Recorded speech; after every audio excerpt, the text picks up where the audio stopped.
Hey, push one in the chat if you can hear me.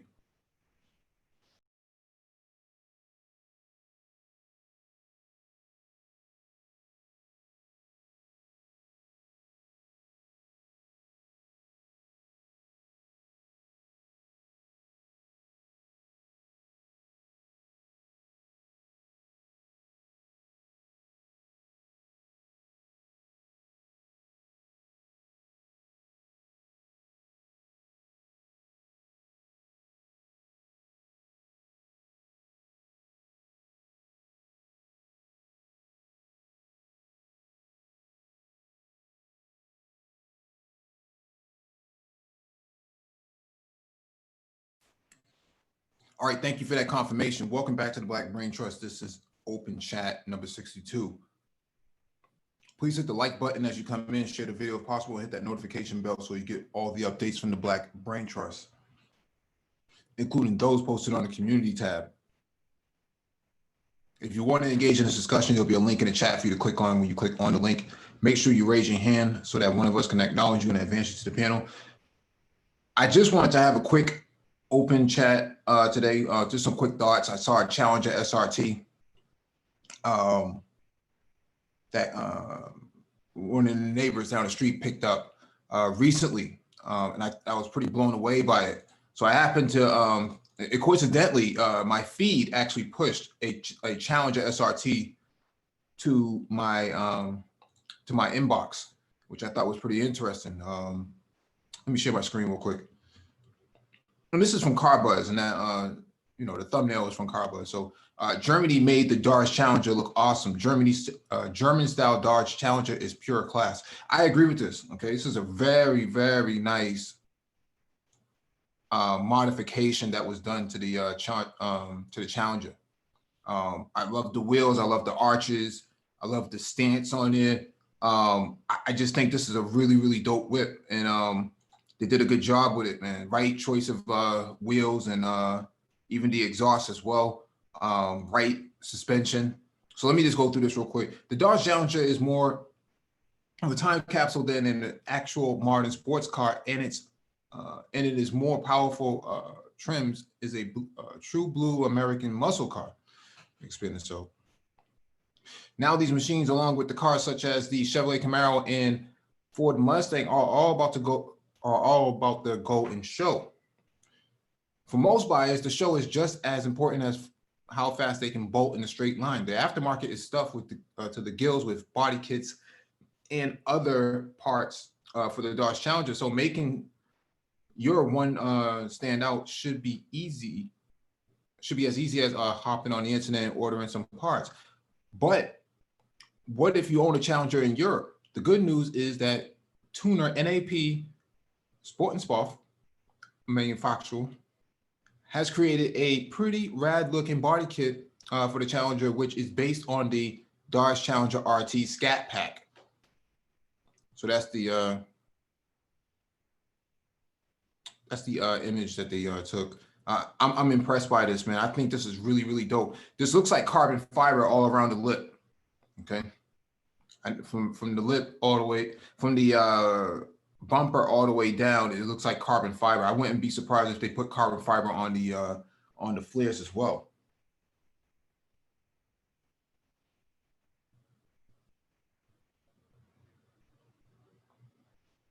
NAP specialized in the manufacturing of high quality performance exhaust systems, but have decided to try its hand at the exterior styling game. This kit not only adds a wide body package, but also focuses on the interior of the car. So first off, the exterior gets some subtle touches that highlight the muscular looks of the Challenger instead of trying to reinvent it. The lightweight fiber composite parts include a front spoiler, which I was talking about earlier. It looks like carbon fiber, but it's not.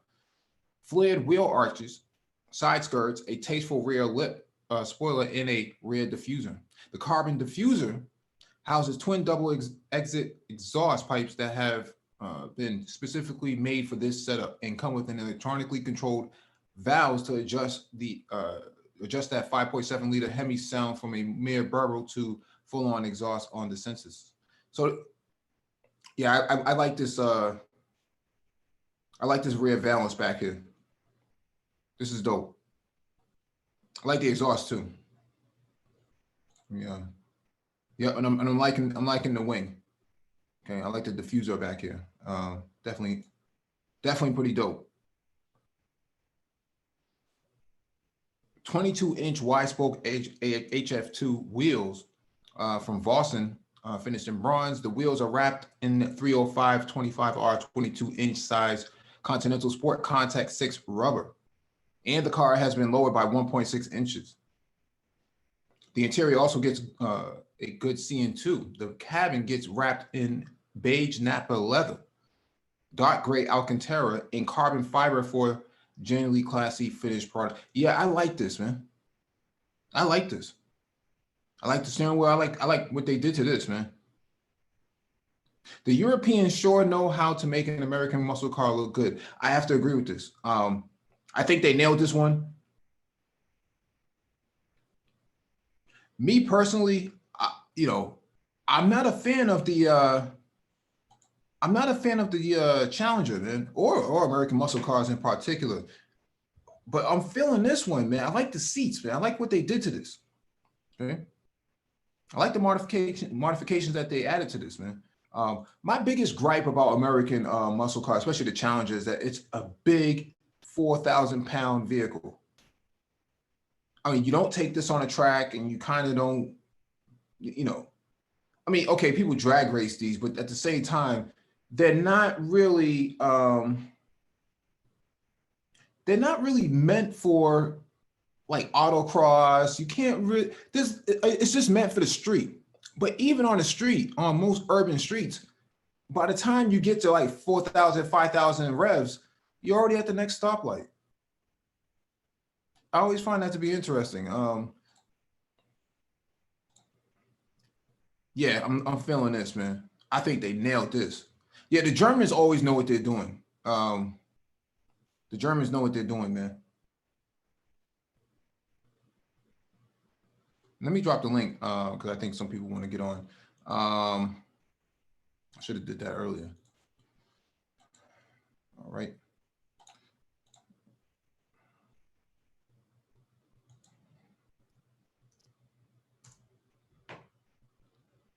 Oh, Mike Rizzi says he had a Charger and vowed never to get another one. So I don't know what that means, man. But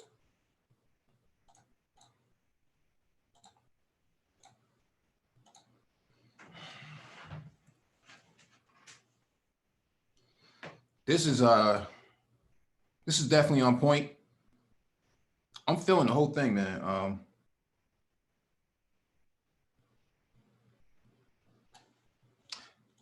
It doesn't say what it costs. The Broke Genius, they don't really say. I don't think you could translate it into American dollars either.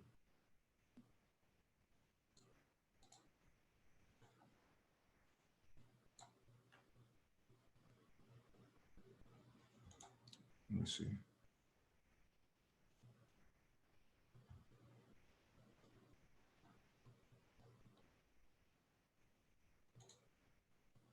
But yeah, this is on point, man. This is definitely on point. I think they did a good job with it. I was always a big fan of the SRT series, but I guess the RT series is just as good. I know very little about challenges, so if anybody wants to enlighten me on challenges, man, you know, feel free to correct me on areas, or at least educate me um, on the issues that the car may have or anything like that. I like it, man. I just like what they did to it. Maybe that's the thing, right? I'm just feeling what they did to it.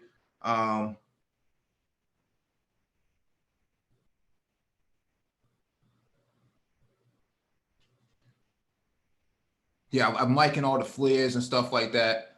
The stance, the 1.6 inch drop. Who knew that? You know, 1.6 inches was just enough to close that wheel gap that you see on most of them. Wheels are the perfect choice. Lip is the right size and right sort of material. I would have debashed it though. I would have definitely had debashed the you know, the front and rear. I think that's kind of tacky to have that on there.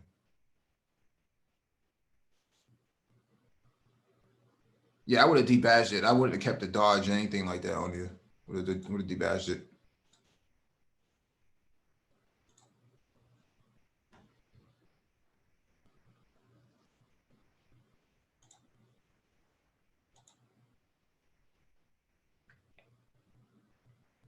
Yeah, it's good stuff, man. I definitely like it.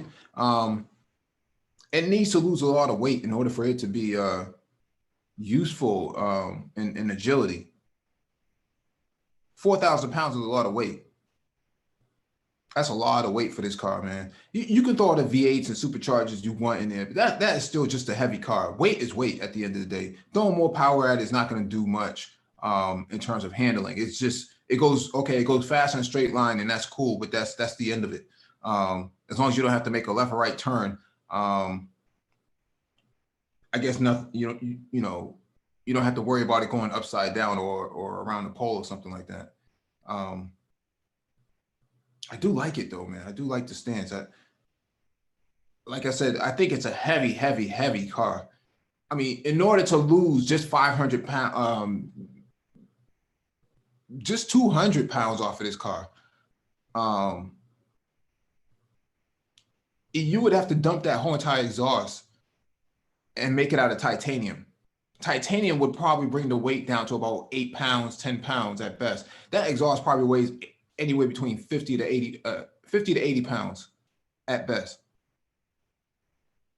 Okay. And then you start talking about like the hood and the trunk. I think the hood alone weighs like 50 pounds or 60 pounds or something like that. That's a relatively big car. So you're already talking about 200 pounds off the car already. Not to mention the wheels.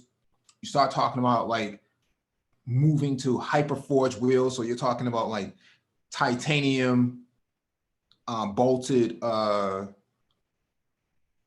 alloy wheels, which are really considerably light in comparison to like cast iron wheels that they typically use, monoblocks.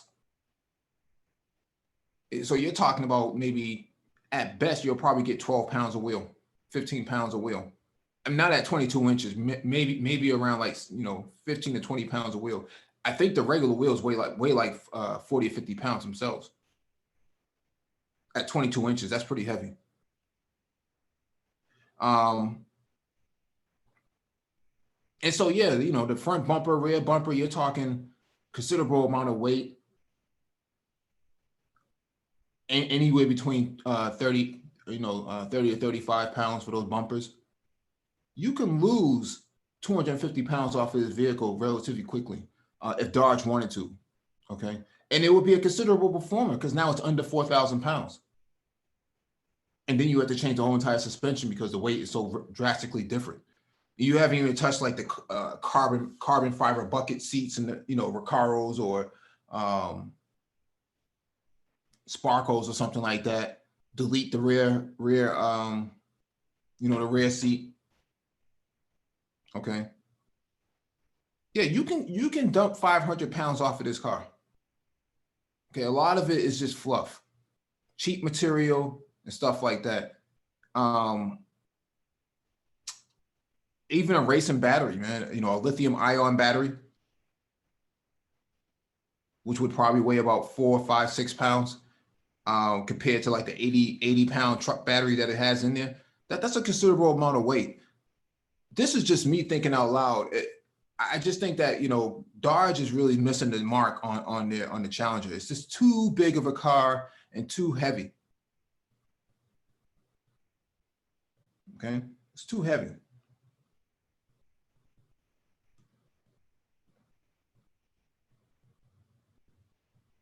Let me go to the website because I think yeah, again, titanium exhaust, if possible. I don't think there's a spare tire in there. If there is, there goes in another portion of your weight. Okay.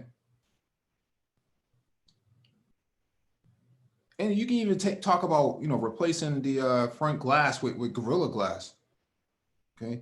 Those the front windshield is pretty heavy, mostly because it's trying to keep the cabin noise down. But again, these are areas that you can lose weight without sacrificing too much.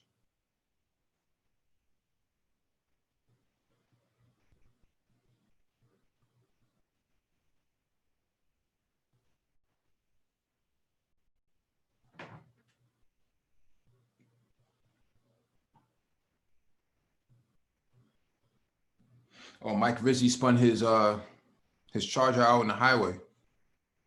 I don't know. You using them those Chinese tires, man. Nankang, Champeros. I don't know.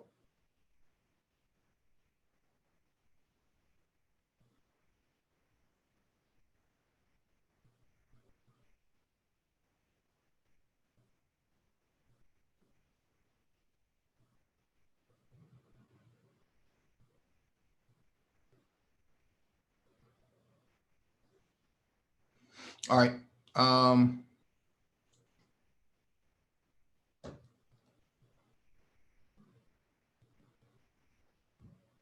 Let me go to the Dodge site.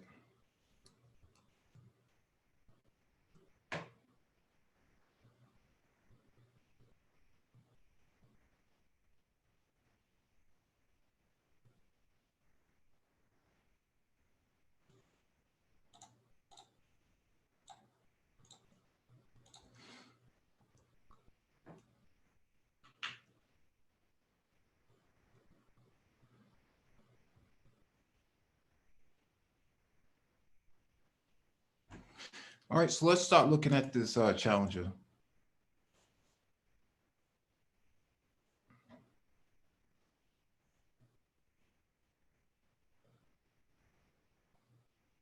No.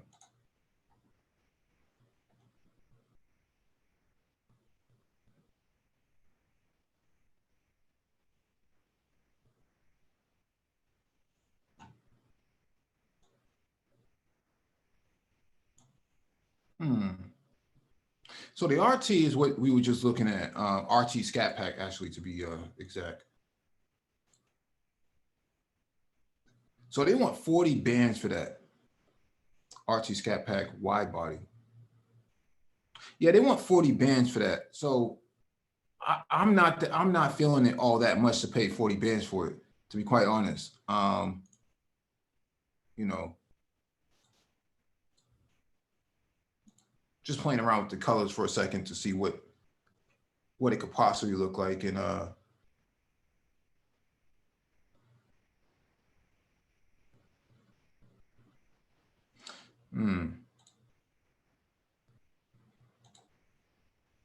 like that blue, but it needs an aggressive color, right? It needs an aggressive color. Nah,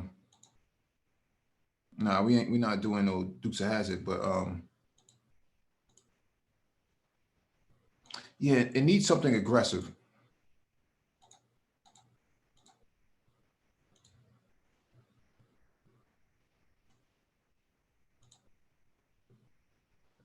I feel like black is too typical. At least in of these vehicles.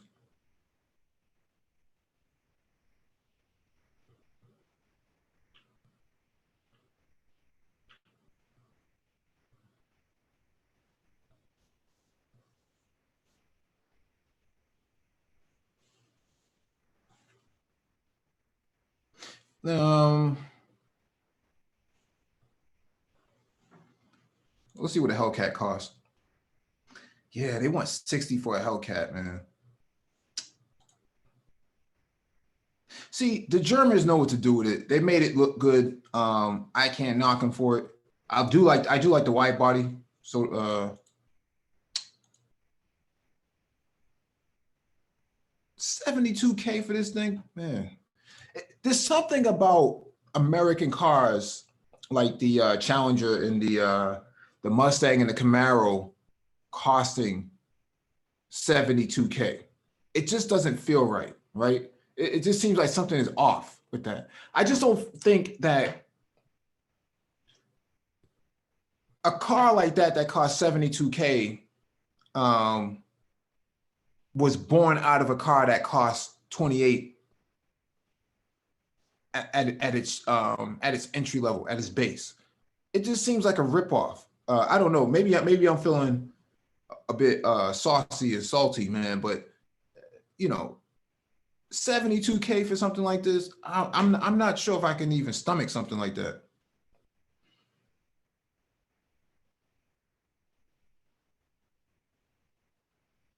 Yeah, I'm with Dr. Phoenix. Yeah, Challenger sounds cool, but man.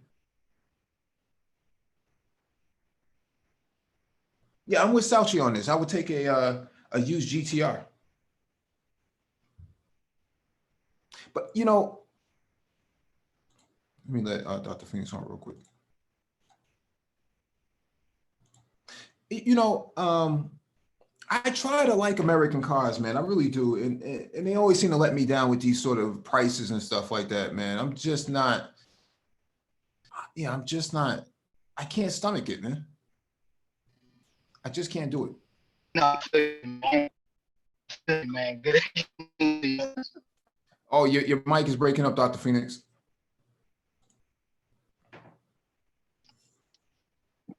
Can you hear me better now? Yep. Can you hear me better now? Hello? Yeah, we can hear you. Yeah, I'm sorry about that. I'm driving, so it's kind of weird. Okay. Yeah. No, I feel you, man. I'm not that's a lot for just an RT. That's just a base model V8. We're not even talking about a 390. We're not even getting into the SRT models, 392. I mean, 40 grand's a lot. And that car is not that fast at that. No, I mean, it doesn't. That's a lot, man. Yeah, it doesn't feel like a 72K car, man. It just feels like a really. It smells really crayonish, Crayola, right? Like they built it with crayons or something like that, and then the same material, wax, something like that. It really does. I had the same smell inside the C7 Z06. I was kind of blown away by this. Why? Well, I mean, it is cheap. Yeah, I didn't understand it, man. I didn't understand it. It says, I mean, they say, oh, it's a great bang for the buck, and it's like, yeah, but the appreciation aspect, that's not worth 72K. Dude, you're better off cars like that, man. You're better off getting a model that's 2-3 years old and leave it at that. Still under factory warranty, or get extended warranty and leave it at that. I would not buy one of those brand new. Nah. I mean, that's just me personally. But. Yeah, my neck isn't red enough for it, man. I don't know. I just can't justify. I mean, an RT Scat Pack, 45K MSRP. I don't know. Let's go on Car Gurus and find. I'll put this out there, man. I had a guy a few weeks ago had a Charger 392 try to race me at a light. Let's just say the Red Sport was victorious. I'll put it to you that way. I mean, even when you move up to those 392s, they're not really that fast, man. They sound really cool. I mean, some of them look really cool if you get the one with that cool green paint job. Yeah. Those look really cool, but I mean, I don't know, brother. I don't know. I think once you get into that 60K range, that's BMW territory. You get into M3, M4 territory right there, man. And I'd much rather get one of those that I know is going to mop the floor with a 392. You would really have to move up to a Hellcat to really even challenge those cars. No pun intended. Yeah, man. I agree with you, man. You talked me off the ledge, man. You talked me off the ledge. Too bad Ty City's not here to talk me off the ledge too. Look, like I said, even the Red Sports, man, you can pick up a used Red Sport for like 30, 35K, man. 400 horsepower.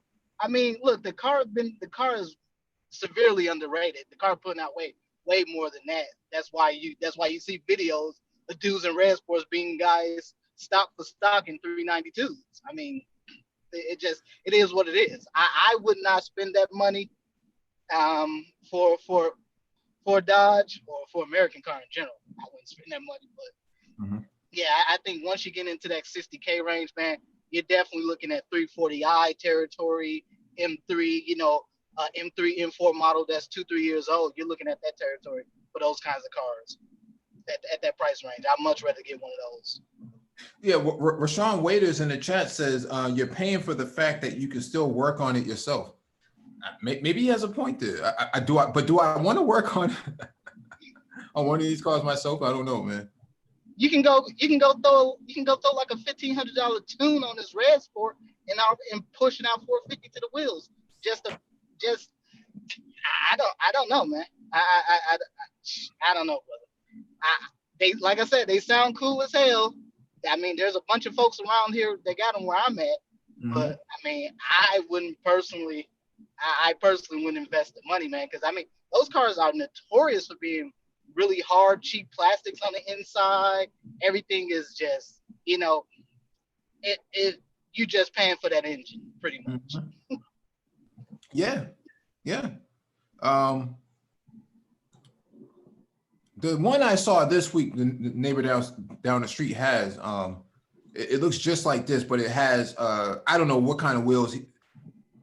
There must be some kind of factory wheels that, you know, were optional. But it looks really good. The calipers and match the flares on the car itself. It has a nice wing on the back. I don't know where you got that from. It's pretty nice. You know, he has the tire stickers on there as well. It says Challenger SRT on it. It looks really badass, man. But for me, after you talk me off the ledge, man, and give me some antidepressants and stuff, man, some Zoloft, man. You gave me some Zoloft, man. I feel better about myself. I feel much better about myself. I feel you, bro. Like I said, I've never been. Only car I would get with one of those Hemis in it. It has to be a Jeep. That's the only ones I would get. Yeah. Yeah, I like the Jeep. I think the Jeeps are really nice. I mean, they can get really pricey, even more pricey than those Challengers, but have a way better interior, man. Yeah. You actually getting some quality there. Yeah, for some reason, man, I always hear like Wiz Khalifa in the background, you know, black and yellow, man. When looking at one of these, man. And I agree with Alexander and Bowles in the chat. It says most dudes that have them don't even have the fast ones. Yeah, I always find that to be interesting. I guess they get a pretty good deal on them. The appreciation on these are really horrific. Oh yeah, absolutely, man. Absolutely, man. You can go. I mean, that's why you see all these dudes running around with these damn 3-4-year-old, you know, Challengers and Chargers with the V6s, man. Like, even in my old Infinity, man, those V6 Challengers and Chargers could not beat that car. I mean, yeah. I'm driving this Red Sport, and you know, it's a different story. But again, if you go buy a car like that, you gotta get the 392. There's no ifs, ands, or buts about it. There's no reason to get that car without the V8, and specifically that 392. I mean, if it was my money, I would go for the damn Hellcat version, but that's just me. Brand new? Hell no. Hell no. I would rather go to a dealership, go to one of these Dodge dealerships and get one that still is under factory warranty or something like that, something that's certified pre-owned. But I would never buy one of those damn cheap ass things brand new. Hell no. Crazy. I mean, it just feels like a boat too. It just feels like the USS Intrepid or something like that. It is, brother. Oh man, I don't, because that long hood makes it unpredictable as to what your next left or right to feel the road, right? To feel the road, you kind of don't. I was in a McLaren last week, a 570S, and you can really gauge the road better, right? So your handling is much better.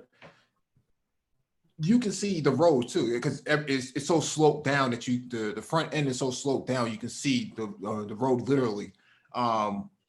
In the the seating position is so correct. With this, man, you can't really predict, man. You gotta overestimate what your next move is gonna be, or else you might end up around a pole or something.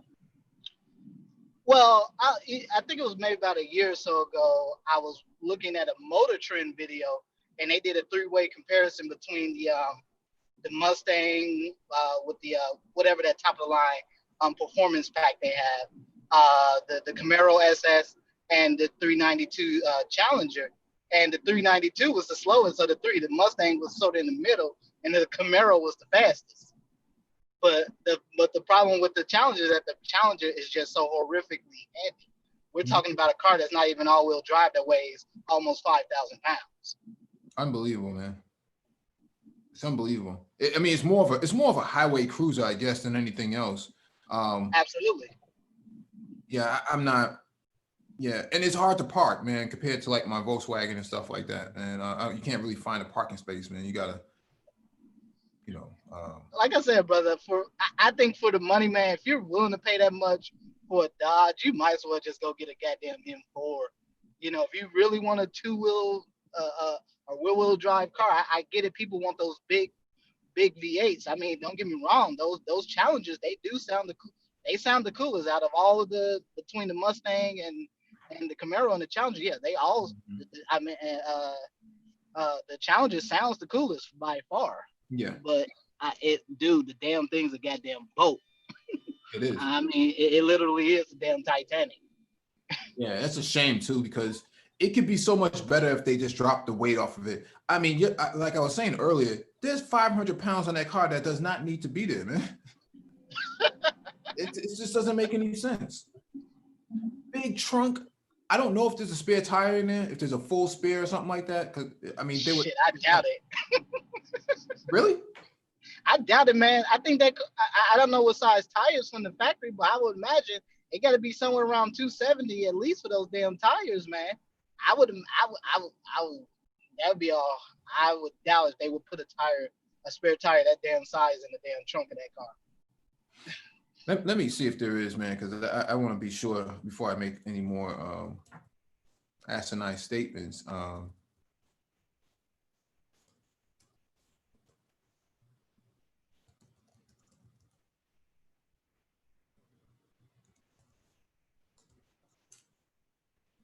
Yeah, there is a spare tire back there.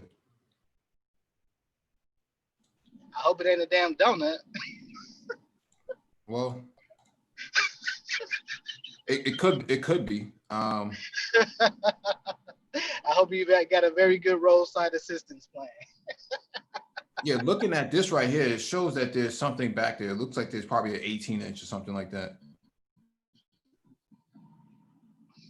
Yeah, like I said, where I'm at, all the white boys around here, they got the 392s. Now, when I see the brothers with it, I don't normally see a lot of brothers with the 392s. They usually have the V6s or just the base model V8s, the RTs.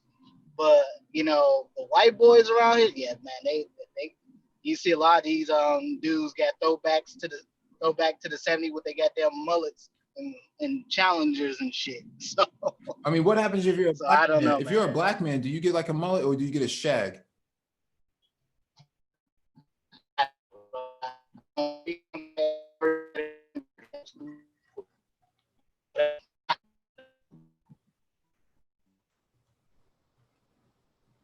Oh, Dr. Phoenix broke up. I think he's going through a tunnel right now. Oh,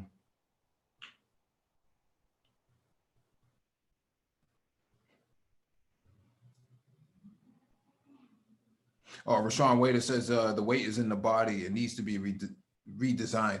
I agree with you, man. That could very well be the case, but the Germans are known for shaving weight. Look at the AMG GT series. Look how much weight they lost off of that. Just off of some body design changes, or I should say the cosmetic changes. How much downforce they were able to gain. So I'm just saying, these cars, man. Can you hear me a bit better now? Yeah, we can hear you better now.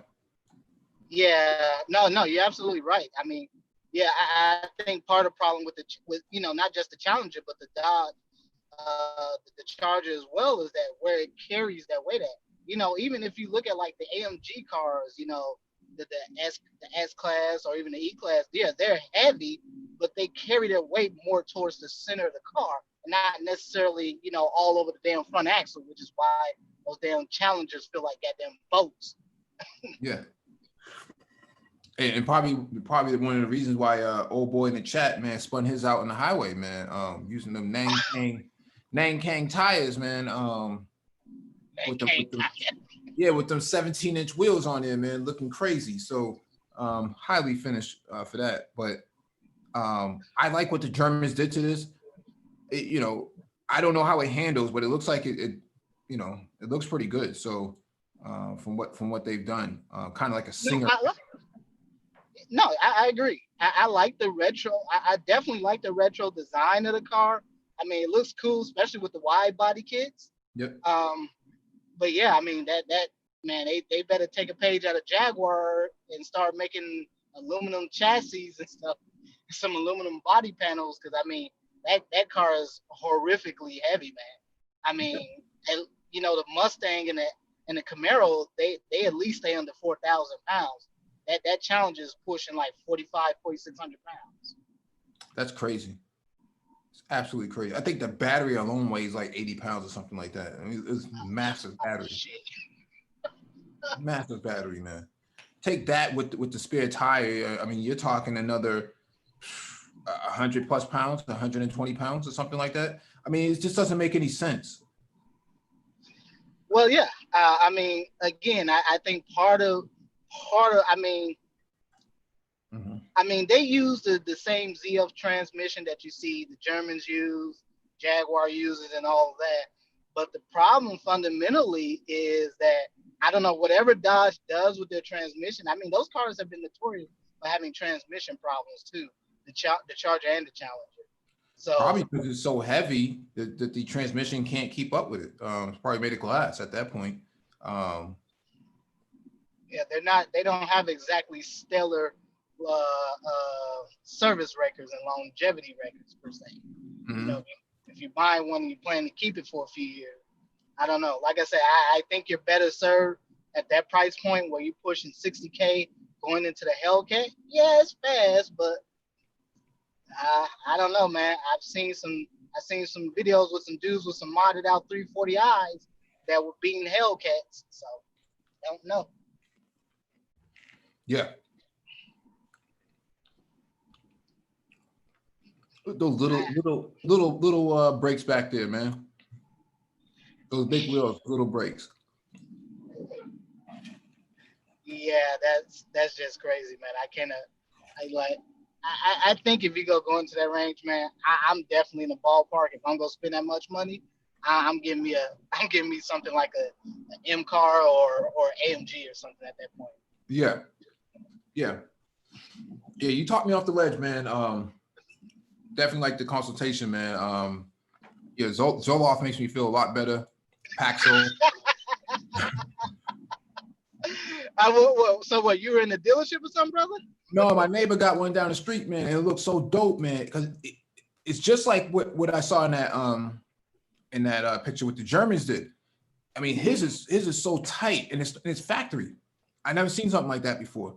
So I was like, let me go look these up, because I started getting all these push notifications about Challengers, and I was like, well, let me look at these real quick. And then I started talking to you, and all of a sudden now, I'm coming down the stairs from the top floor. So I don't know, brother. I personally think you might be better served at getting a Corvette, if you ask me. Yeah. I think the quality is a little bit better. Certainly a faster car, definitely a lighter car. I think at that price point, brother, you might as well just get one of the 2017, 2018, Grand Sport, about the same horsepower, damn near at least 1,000 pounds lighter. Yeah. That's what I mean, at that, I think the Corvette's probably a better buy at that price point, to be honest. If you just hard up for a big burly V8 like that. I mean, yeah, but if I'm dating single mothers, a Corvette is kind of out of the question. Well, that's the whole point. It's supposed to be single mother deterrent. I ain't got room for your damn kids. Oh, Look, man. look, it's just me and my lady, man, and we gotta. I'm in this damn red sport, and dude, if I would have buy this again, I probably would have brought the damn Q60 and not the Q50. I would have just brought the damn two door because it's just me. I ain't Yeah. got no kids. Don't plan to have any anytime soon. It is what it is. Well, you don't have any that we know of, so. I don't know, brother. Like I said, I think, man. Hey, look. Hey, you're a young brother. You're a tech dude. You got the money, man. When I met, a lot of dudes around here got Jaguars and Porsches. That's what I see a lot around where I'm at. Because I literally live probably about a half a mile from a Jaguar dealership and a BMW dealership. Yeah, yeah, and everybody got these. Everyone around here got these SVR models and got these Porsche Cayenne. There's a twin turbo models. Was it the S Turbo S? I think that's the highest end model. Oh, you mean for the Cayennes? Yeah. Whole bunch of folks. GTS, yeah. Yeah, whole bunch of folks around here got these Cayennes and Macons. So yeah, brother. Yeah. I'm off the ledge now, coming down the stairs, man. Paxo, man. I'll let you know what the side effects are from the Paxo. Nah, because the thing is, man, that shit looks so dope, man. Whoever I don't know what the previous owner did with that car, man, but it's definitely factory. Because it's kind of on this aftermarket that I saw, man. It just sits well. I don't know. Yeah. Was this a brother that had the car, or was it a wife? It's a brother. Oh, really? Yeah. Because normally you see brothers with these Challengers and Chargers, man. They got some big dumbass 26-inch rims. The car already heavy, and then you go throw some damn 40-pound ass rims on them and shit. It's the equivalent of wearing platform shoes, man. That's what these guys like, man. Goldfish in them, right? Like from I'm Gonna Get You Sucker. You know, when old boy got out of jail, man, and and the glass broke on his shoe. Broke them platforms trying to walk in them. Yeah, and the fish start flapping, man. So goldfish start flapping in them. So let me see. So you say for the same price, you can get a red sport, maybe a Q60.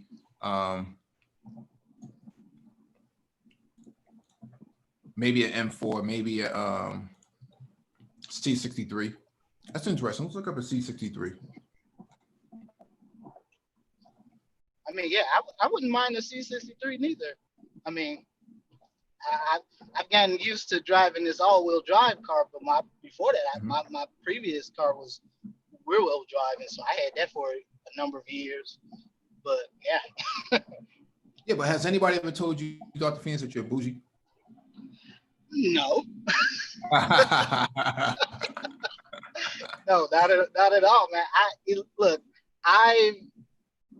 I don't know. I've just never been a fan of really the styling of American cars. Only American cars I can honestly like. I honestly like are probably the Corvette, the C7 in particular, and and I do like those Corvette CTSV models. The Cadillac CTSV models. I do like those, but other than that, I'm not a real big fan on American cars like that. Yeah. They the problem with American cars, they cut too many corners with them. And you pay, and they want you to pay these nosebleeding prices as well. It's American. Well, it kind of stinks too. Well, it wasn't that long ago, man, where basically you can buy a Cadillac and you'll find the same parts in a Cadillac that you'll find in a goddamn Pontiac, or Geo Metro or whatever they little low-end economy car it was that Chevrolet or GM sold.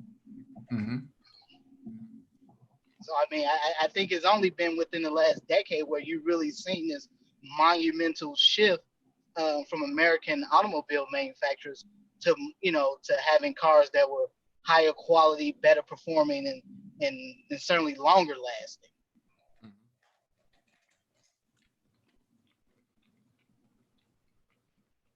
Yeah, these C63s are not that bad. As long as you're willing to date yourself a couple years on them. Because they all look the same to me, no matter what the year is. So there probably is some minor differences here and there, but I'm not pressed for one that bad where it has to be a 2019 or anything like that. Let me look at the. Me neither. Again, I think as long as you're somewhere within 3-4 model years, I think you're okay for the most part. Mm-hmm. Oh, at least within the warranty. Yeah, I think most of those German cars only got 3-year warranties. So. Yeah. Well, it depends on how you purchase it. I know my Volkswagen had a 5-year, so. Yeah, when I got my RAV Sport, I was still under warranty, so then I just do just extend the warranty that way. So I don't know. Some people in the chat are saying that the M4 is a boat too, but I disagree with that, man. I never. Who said that? You will not find out one damn reviewer who will ever call an M4 a boat. I mean, that car punches well above its weight. Mm-hmm. You know, I thought the RAV Sport was fast until I drove one of those damn things. Yeah.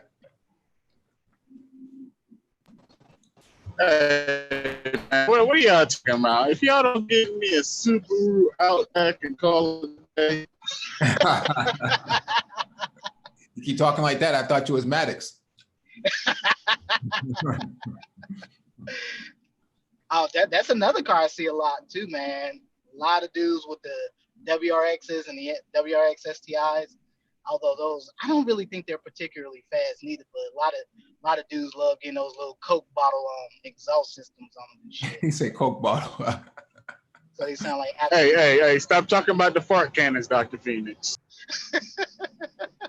Well, yeah. I mean, the thing is,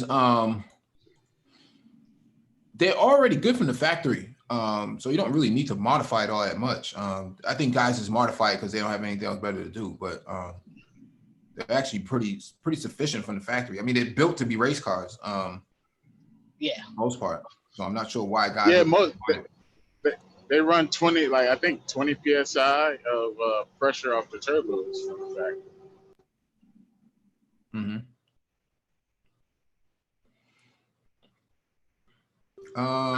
What I really want is that Chevrolet SS. That's what I want. I really want that CTSV wagon, because that right there, it's gonna hold its value. Yeah, those are hard to find. I think they only made like what, 500 of those, 600 of those. Yeah, 500. And anytime you see them, they're every bit of 50 to 60 grand. Yep. Yeah, they're super rare. Especially if they're 6-speed. Yeah, that's even rarer, right? So. But yeah, I'd much rather buy this M4 for $27K with that kind of mileage on it, man, than maybe that Challenger, man. I don't know what I was thinking with that Challenger. Fucking Coke, man, up my nose, man, got me all screwed up and shit. So. What year is that M4? 2016. Oh shit, that's not bad, dude. Yeah, I think there's a lot of with the Challenger, I mean, they're not bad, but if I was to get a Challenger, I would have to get the 6-speed and put. I missed the last part that you stated, Green Machine. No, I said I would have to get the 6-speed with the pistol grip. I put a pistol grip on. Pistol grip? What happens when the police pull you over? I guess we have to cross that bridge when we get there. It's kind of like a homage to the old.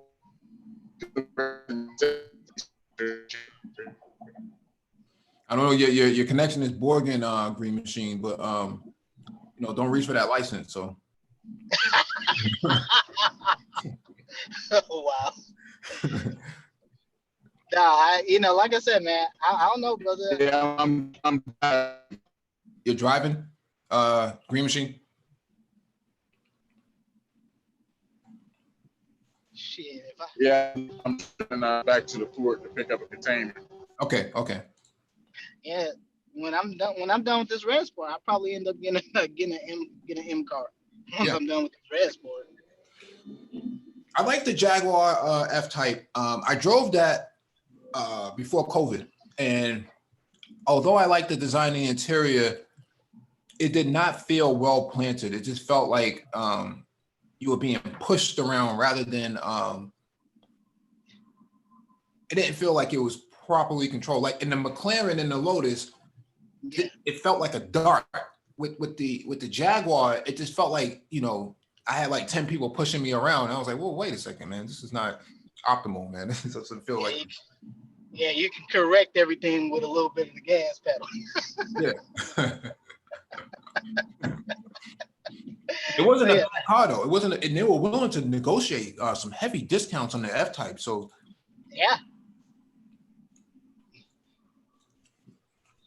yeah, I definitely like it, man. It's on the radar, man. It's on the radar. It's on the bottom of the radar, but you know, I don't really see younger guys with F-Types. I usually see a lot of middle-aged and older gentlemen with F-Types. I think that's kind of more of your quintessential like doctor's car. You got got a guy, got a real nice job, you know, making solid six figures, and you know, that's his car he drives when he want to have the top down. Yeah, because the thing about the Jaguar, it's very comparative to the Benz and the BMW and the Porsche, but it's not even one of those, right? And so you get the exclusivity with it. I think that's why you see those doctors and stuff like that get those, because they negotiate huge discounts on them. So I can't knock them for getting one of those. It's on the radar, but it's not at the top of the list. No, I agree. I agree. I mean, it does have that. It very much has that exclusivity factor to it because you don't see a lot of folks with it. In fact, to be really honest, when I was looking at this red sport, I was cross shopping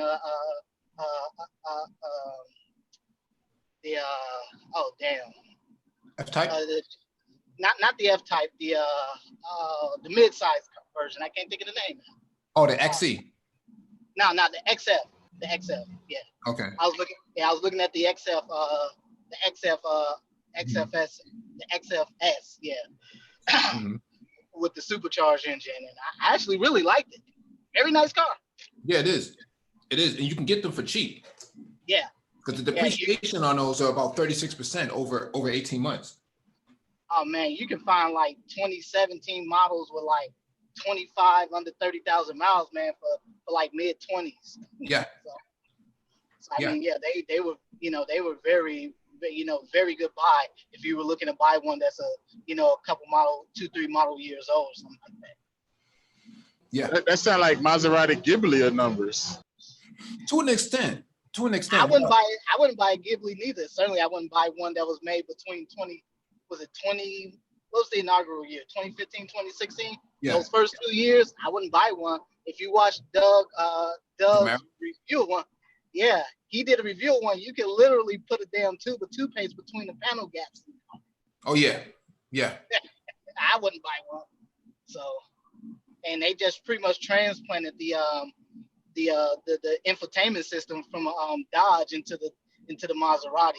So it just really carries the name, and you're paying that $90,000 for a brand new Ghibli just because it's a Maserati. Maserati Scat Pack. Pretty much. Alexander says, asked a question, Mike, what do you think of the Chevy SS? Are you talking about the Camaro SS or the actual SS? Probably the SS car. I haven't driven one of those. So I don't really have too much of an opinion about it. I really only have opinions about cars that I've been in. And I've driven a lot of cars in the last maybe 12 months because I'm looking for a new car. And so I want something exclusive, but that's me. But the thing is, I haven't driven the SS at all. Now a Camaro SS might be or ZL1 or something like that. That might be something different. Speaking of the devil, here's a damn Dodge Challenger right next to me. Oh man, it's so ubiquitous, right?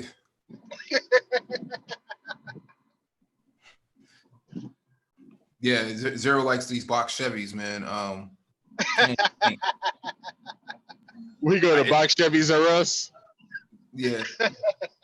He must have just came back from Milwaukee or something, seeing all these Malibus and shit out there. There are a lot of or Florida. Mm-hmm. Yeah, this dude got a Hellcat right next to me. Interesting. Mm-hmm. Yeah, Dr. Phoenix, have you modified yours or no? No. I thought about doing a little something to it, but I don't. I mean, I don't plan to keep this car for a long time. Mm-hmm. So, like I said, once I'm done with this car, I'm probably gonna definitely getting probably an M or AMG probably. Yeah, the AMG GT is it's a considerable runner. That's a sexy car, man. That's a slick car. AMG GT. Yeah, that's a slick car, man. Yeah, if you're under 6 feet tall, man, they're pretty good. I find that the cockpit is way too tight for a 6 foot person. It's like you're wrapped in a cocoon or something. Yeah, that's kind of like the Camaro for me. I can't fit in there. It's just uncomfortable. Especially if you're claustrophobic. Yeah, I've heard that a lot about the Camaro. I just heard in general. I've never been in any of the newer ones, but I've heard that they're really tight fit and just have very horrible sight lines. Yeah, a lot of blind spots, man. Which is kind of crazy. I did look at a CTS coupe, the last ones, the V's. Those are nice. Yeah, I like the way those look, but you know, again, that's another heavy car, right? It's heavy like a Challenger. Not really a big fan of that.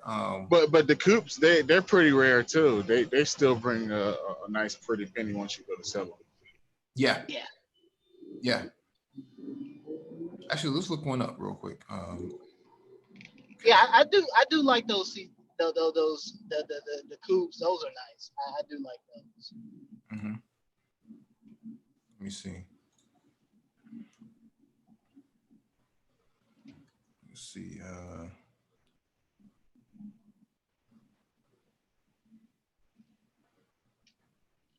Oh, these are hard to find. Yeah, they are. They're very rare. Very hard to find those coupes. CTSV. Hell, I was even looking at one of the Jaguar, the XF one of the older model. I think the last one they had the SVR model. I think that one went out. I think they stopped making those back in 2016. I think I was looking at one of those because I definitely liked the look and sound of that one. Mm-hmm. But a lot of folks were asking way too much money for them. I can imagine, man. Yeah, see. Yeah, you're right. And the price is substantially high for a 2013, 2011. Yeah, they can keep those, man. It's a nice whip, but it's not that nice. Yeah. It's not that nice, man. It's basically like a Camaro with the same engine. So. Yeah, I think. It's a Camaro, but nicer on the inside. Oh, it's like a. What was that? No. He said it's like a Camaro, but nicer on the inside. I'm thinking like a mullet in a tuxedo or something. I do have to make an addendum to what I said earlier. If I did get an American car with a V8, I would get the Mustang GT350R here. I do like those. I do have to make it.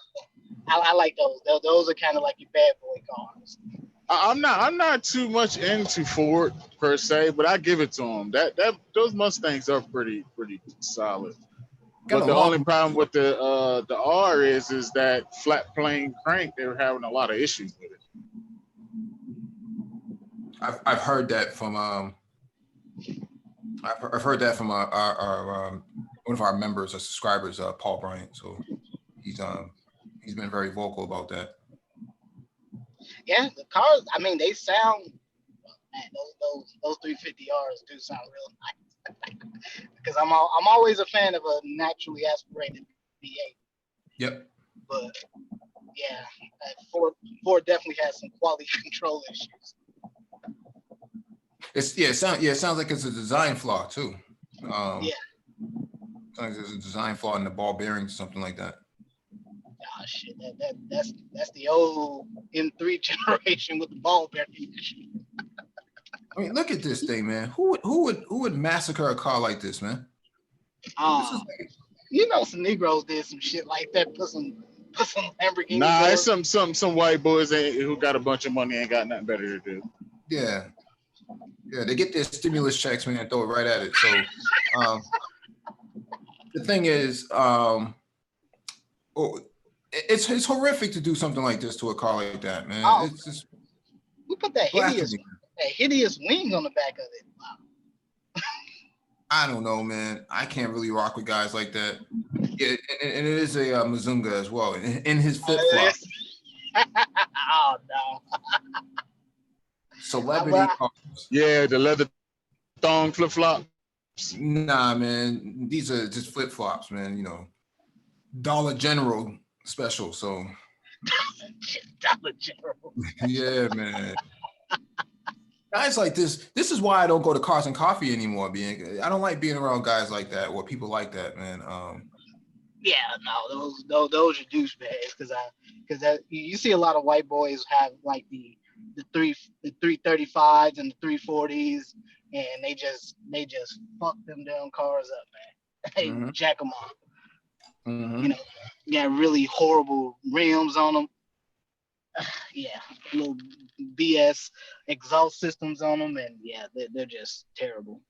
You go straight to the stereo shop, get it modified with some coffee can exhaust, and just be tearing up the streets. I think those days are coming to an end because you won't be able to pass inspection in a lot of places now if your exhaust is not compliant, because especially after COVID. Because what they found with COVID is that you know, a lot of the people were getting sick were actually in very polluted areas where car exhaust was the main pollution correlated with respiratory issues for COVID. So I think they're going to make some drastic changes with the environmental security. So yeah, they already been making a lot of drastic changes prior to COVID, because carb is on their heads.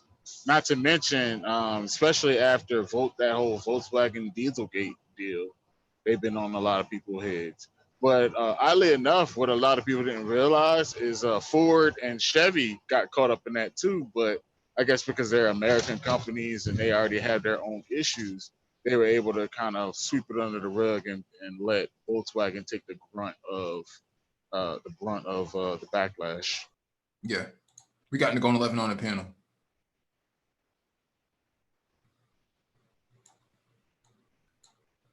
No, I'll just add, yeah, I agree with that. I agree with the whole issue with emissions and stuff, because I know in Wisconsin they're pretty strict on emissions here. So let's look at these R8s real quick. now that's the dream car. Oh yeah. Oh yeah. R8 and the AMG GT, yeah, those are like the hit list cars. If I was to get anything, I would get the V8 R8. I would kind of stay away from the V10. They have a lot of issues. Mm-hmm. I don't know, man. I gotta have that V10, man. That thing just sounds so lovely. Well, at that point, you might as well get a Huracan. No, it's a different car. I think that it's a very different car. I like the R8 V10s. I wouldn't get a Lamborghini just for the simple fact every goddamn rapper and their mama gotta have one. So the thing is, Lamborghini chassis is a short wheelbase, and the R8 is a long wheelbase, and so it's a different sort of setup. The engine might be the same, but the setup is completely different. It's radically different. Lamborghini, the Huracan that I was in last week at the McLaren dealership, the salesman said, you're too big for that. That's just, it might be fun for one day or something like that, but you know, getting in, getting out is not going to be fun. So he's right about that. There's a special process for people over 6 feet to get into some of these cars. It's too much at some point. It's not a getaway car, I'll say that much. If you need to get away from any sort of incident, you would be hard pressed to jump in and go. It's too much of a process.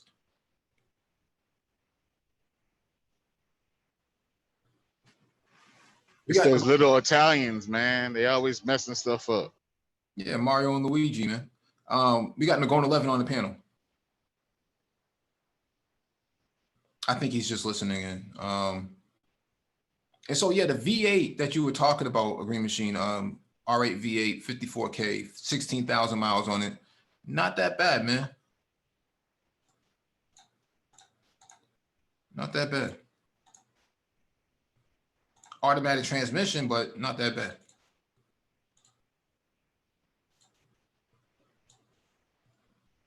Yeah, regular guy review, whatever his name is, he did a review on it. And he said it's nothing like what you expect it to be. It's pretty laid back when you want it to be, and then you romp on it pretty good. It wakes up and it's, you know, like a demon possessed. Mm-hmm. Oh, I like this orange one, man.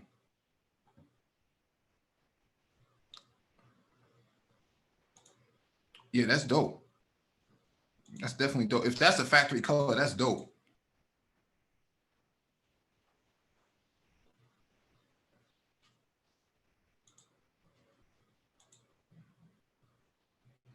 Yeah, I see nothing wrong with this. Yeah, this is dope. You know what I got my eye on, and I wish I had the money for it. I probably won't have it for a long time from now. Is that Audi RS6? Mm-hmm. Audi RS6. Yeah, they finally brought it to America at this like 15, 20 years, something like that. Yeah, and those are another arm and a leg. You know, the funny thing is Americans don't even like station wagons, so I'm not sure why, you know, that has such a presence in America at this point. I mean, most people would just rather go out and get a Jeep SRT 8 and call it a day. Or the BMW X5 M. Mm-hmm. Mm-hmm. Yeah, the thing, X5M, it's nice on paper, man, and you know, a few launches here and there, but those things are very expensive to maintain, man. The TCO on those are way too high. Yeah, that is an actual fact. Yeah. And the resale is pretty high, but it still kind of drops quite a bit. Because the people who are offloading them don't want to pay for the repairs that need to be serviced. That's usually what happens. I like this V8 right here. Yeah, this is nice. Yeah, this is definitely nice. The one thing that always, irks me is the side blade. I know a lot of people like it, but I just felt like it's always out of place in comparison to the rest of the color of the car. Now, if it was carbon fiber, I could understand that, but it's just black and that's it.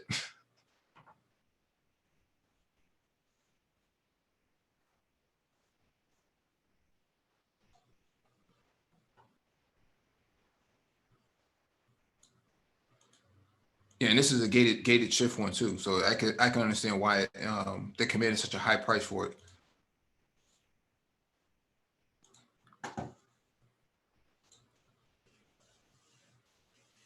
Let me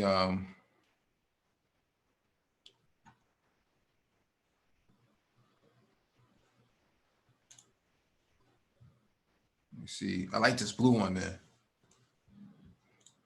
Yeah, I don't know where they're finding all these colors from for these R8s, because I don't remember them ever having these colors. They're probably wraps, more than likely. Yeah, it's a good Raptor. Yeah, one of my boys got the R8. Yeah. He's got that. Yeah. He's got it. He lives in Philly now. Yeah. So he's got the. I've been in the car. It's nice when his is silver, but these R8s, I gotta give them credit. They got a lot of suds in there, man. Those things can move pretty nice. Yeah. Oh, I just want to say Herman Cain passed. Oh yeah, we heard. Yeah. He unfortunately he was out there doing that shine bone activity, man. I tell you, didn't pay. All right. Yeah, and so the side blade does have carbon fiber. At least this one does. I don't know if it's wrapped. I don't know if it's actual carbon fiber piece, but that makes sense to me. Having a solid color blade just doesn't make a whole lot of sense. Yeah, that was like a special package to get the carbon fiber side blades. Yeah. Let me see what else is out there. Yeah, I'm liking this blue one right here.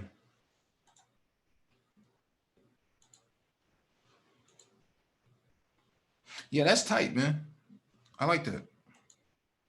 Not the wheels, but you know, I do like the rest of the car. You always replace the wheels. I just find it suspect that, you know, these cars end up with such horrific wheel choices. I don't know what they were thinking. It looks like they went to a stereo shop, man, in their neighborhood, man, and just said, yo, give me the worst wheels you can find, man. Man, if they don't ride with some Asantis or some Lowenharts and call it a day. Yeah.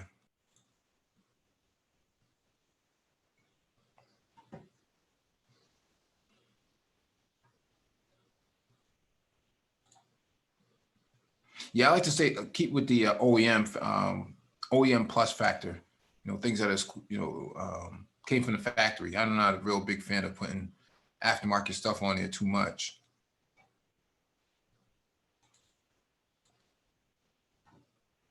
Yeah, the prices are going up on these, man.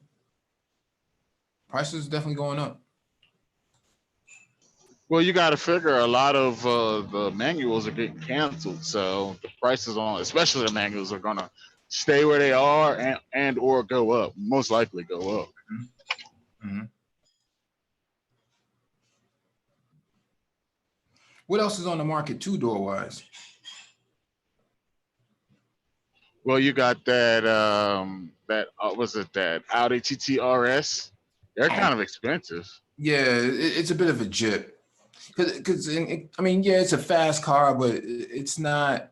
It's front engined, and for the price, you can get yourself an R8 or let's see what a Lambo goes for. You know, let's see what a Lambo goes for. They're not too bad, oddly enough, depending on which model it is. Are you talking about the TTRS? No, the Lambo. Yeah, it depends. Yeah, it depends on whoever maintained it, who maintained it last. But the TTRS, I just feel like that's too, it's too mainstream. It's too consumerist. See, what defines a supercar is the exclusivity factor in the design itself. What happens with a car like a TTRS is that it's cool up until you pull up to something else that's exclusive, and then you're like, okay, I should have probably put my money, you know, into that, into something else, and not this. And then it depreciates pretty quickly, depending on which model you get. The RS versus just the S itself. I'm just not, you know, I'm just not moved by the TTRS, and this is coming from someone who's a big Volkswagen fanboy for all intents and purposes. Oh, so we in the same crew, Volkswagen Audi group. Yeah, and there's a lot. I think there's a lot of things wrong with Volkswagen, not Volkswagen, with Audi and their choices. I think they should put the V6T in back of an R8 and drop the price and really kill it, because that's essentially what GM did with the C8. I mean, pretty much. What the R8 V8 was in 2007, 2008 is what the C8 is doing right now.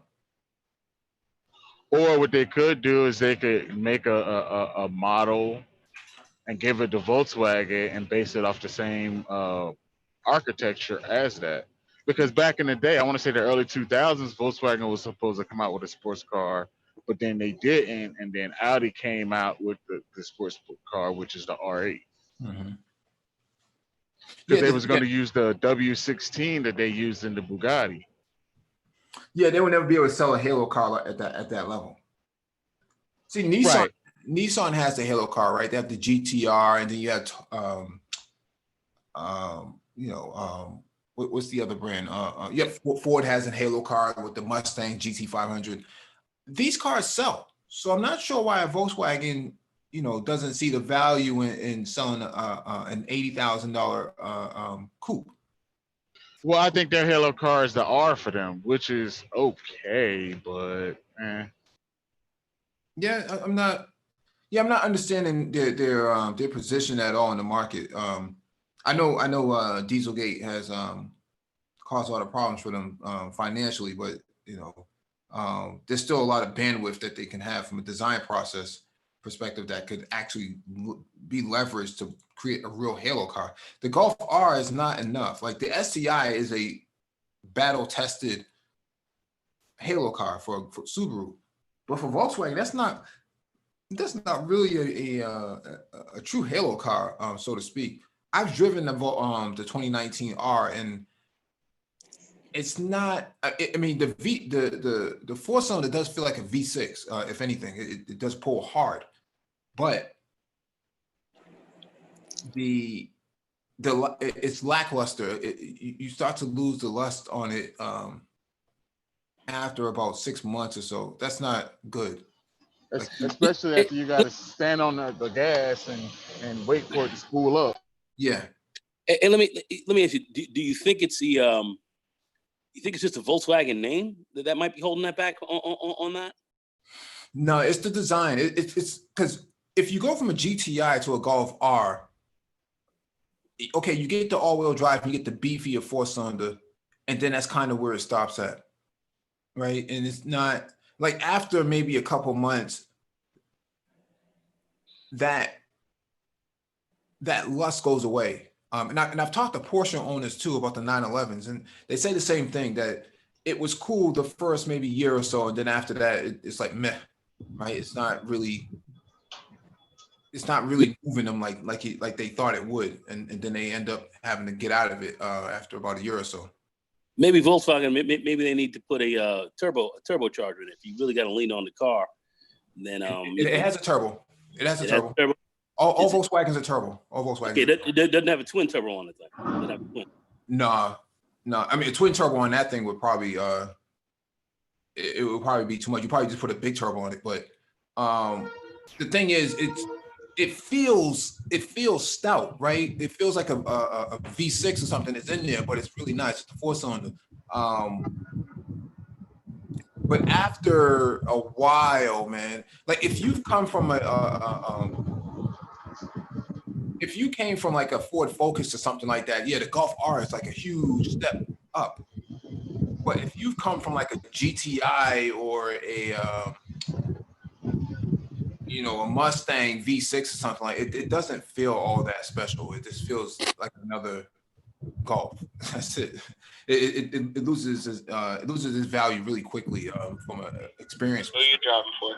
JB? Well, I heard somebody mention the WRX STI. Were you guys talking about that with respect to Subaru?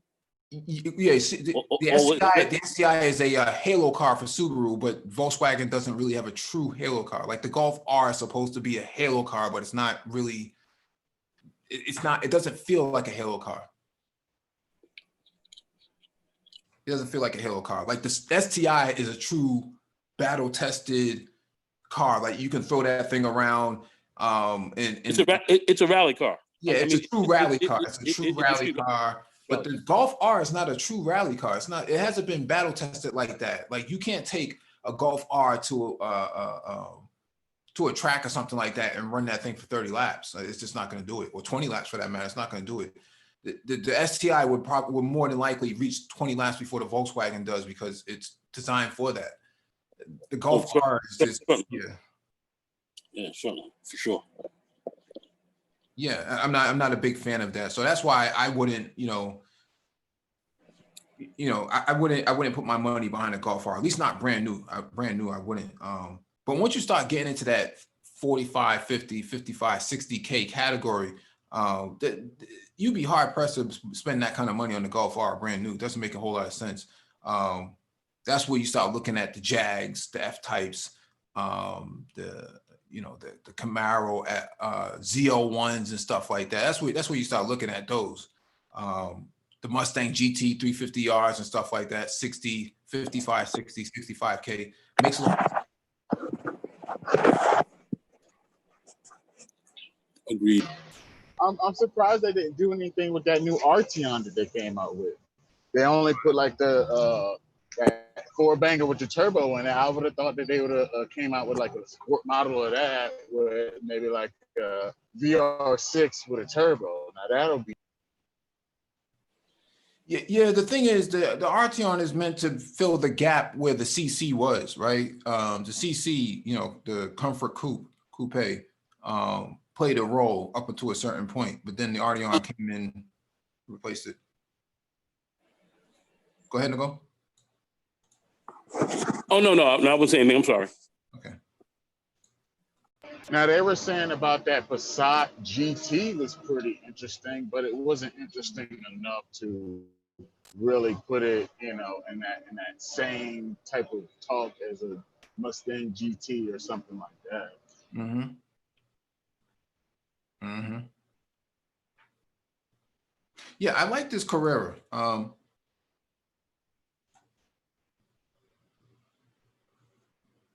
Like the Carrera, I like the price of it, but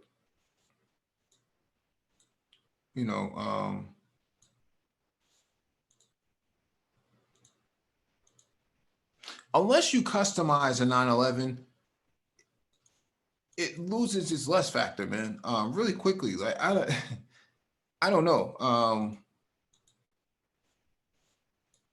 I guess if you live in an area where you don't see too many of them, then it becomes, the value increases on it. But if you live in, in an urban area like New York or Jersey or something like that, you're gonna run across 911s nonstop. So unless it's been, ordered with exclusive, select things to it, it's not really the return on satisfaction is not there. You talking about as far as looking at the popularity of the 911s? There are a lot of 911s around here. I'm starting to see even more McLarens. So I'm like, okay, another McLaren. Not that there are thousands of them, but I see them running. I got a guy up the street from me and a few other guys are cruising around with them. So they only brought over 1,000. They didn't make that many of them. Yeah. But there are a couple. they look like they sold most of them here in New York. I don't know. I'm laughing. Yeah, all of the McLarens have been sold so far. They sold all of them. There's nothing left inventory wise for McLarens because they're not importing any new cars until next year. So anything that you see out there, it's already been purchased. Yeah, I mean, one of my friends, he's in Baltimore. He sold his. He has got a rim shop down there, Kevin Rims, my man. He's got he has McLaren. He sold it. He sold because he had to buy the building and everything else like that. And that he was in. So the bank wanted him to get rid of one of his cars. So he sold his McLaren and took a hit on it. But he only had 100 miles on it anyway. But anyhow, he thought the car was too powerful for him. But yeah, you do see him around the 911s around here a lot. Yeah, that would make sense. Out where you are, there would be a lot of McLarens. It's an exclusive car. People want the exclusivity of it, even though they don't probably understand its origins. And I think once you get behind the wheel and you hit it, because my man Kev, he was I was supposed to head down to Baltimore before he sold his car, but he thought it was, and this is a guy who's driven a lot of fast cars, but he thought it was way too fast for what he was dealing with. He thought it was just too fast for him. So that's what he'd get on the highway and just hit, and this thing would take off like you're you like you're at Monaco or something. You know what I mean? Yeah. So Well, those cars, the way they're designed and built, man, they're built to flat out run. Yeah. And yeah. for nothing with that monocoque. Monocoque body and the whole deal, and the amount Yeah, so they're like super light and very responsive. and this is the thing, the faster you go, the harder this thing sticks to the ground, just because of its aerodynamics. It's like a instead of an aircraft, it's a ground craft. So you get ridiculous downforce on it. The same Bernoulli's principle as you would have with lift. That's reverse lift for that car, and you would be pressing it to the ground so it would stick. And it's a race car. It's F1 engine. I mean, that's what it is. So a lot of people get it because it's cool, but I think really a car like that is really more for the racing enthusiast. And I know a lot of guys get it to look good at it, but the car's got it's that shit's about high end performance. That's top of the line pretty much there. Yeah, it's built to be a track car first more than anything else. Street legal. It's street legal. Because it feels like it when you get inside of it, it doesn't feel like a regular car. It just feels like some kind of race car or something. Really tight cockpit fit, really narrow wheel well, foot well. The sloping of the roof line, and the lack of bolstering in the seat. It just feels like a race car because it sank low into the chassis itself. Yeah, I got a guy up the street from me. He's got one, and he doesn't drive it that much. He just keeps it. He keeps it to the side. I've gone up to his house, and we've taken a look at it, looked in the car. It's crazy, but he didn't drive it a lot. But I think he's a little nervous of it as well, because that thing really does take off. You're talking 0 to 60 in about 2 seconds, literally 2 to 3 seconds. It's a little underneath that. You're talking about 0 to 100. In I think what is it, 4 seconds, 5 seconds? So it's some crazy ass performance that they have in this thing. They've toned the car down also for the street, but that's the kind of performance you're getting out of this thing. It's I wouldn't, if you're not really a racing enthusiast, I wouldn't mess around with that too much. Yeah, I definitely like the GT4, the Cayman. I think it's a pretty good balance in between a GT3 911, a Porsche GT3, and a base model Carrera. I think it has a perfect balance. Too far off the radar for me by at least 20,000. What's the sticker on those now? On this one, it's 130. There's only a few of them available in the country. I think there's only like maybe 5 or 6 of them. I'm buying some property for that. I mean, I don't know if this thing will, it shouldn't depreciate really, but no, they don't depreciate. They don't depreciate. They actually appreciate in value over time. You're gonna have to hold that car for a while, but yeah, it'll appreciate. I mean, you got to hold it for a little while. So I don't know. It's just cool, but because they're still the last version of it is still going for 100K. Okay. With miles on it, so there's a lot of value behind these. They don't make that many of them. They only make a few of them. Well, if you were going to buy something that you were going to enjoy and get rid of and not don't lose a bunch of money, then that sounds like the ticket to me. Yeah. Maybe so. Yeah. And there's other financing programs you can get into that would actually allow you to roll that sort of dice that you're speaking of, Green Machine, because you don't have to necessarily own the vehicle. If all you want to do is get in it and get out of it, then there's ways of doing that without taking a penalty. Yeah, but I'm just, I don't know. I'm just not into a $2,000 a month car payment. I ain't feeling that. You ain't never lie. I just ain't feeling that, man. Yeah. Alexander in the chat asks, Mike, are you looking for a daily or a street car? I'm looking for both. Looking for both, man. I want to feel like, one, it has to be exclusive to me. And two, I want to feel like when I'm driving this, I might die. if I go around this corner a little bit too hard, I might call him and crane my way around the pole or something like that. You want that Carrera GT? That's what you want. It might. You don't have to do that. You can go get a Supra, have one of these aftermarket guys put 1,000 horsepower in there, and next thing you know, you'll have 1,000 horsepower Supra there, a few of them running around, and you'll be in a car that you may die in. I mean, yeah, he got a point there, and you'll never lose your money either. You won't. I won't be able to spend it either. There are a couple 1,000 horsepower freaking Supras out here. I saw a guy. I think this guy here on YouTube's got one, and he hit the thing. The car is like spinning all over. I mean, this shit is crazy. Can barely put the power to the ground. But you want to get something to die in, man? You ain't got to spend that to do it. I might just. What if I just married a sister or something like that? That might be. Oh yeah.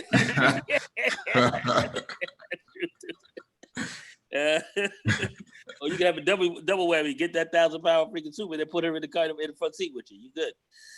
Anyhow. I think exclusivity wise, though, I have been aiming at the SLC cars. So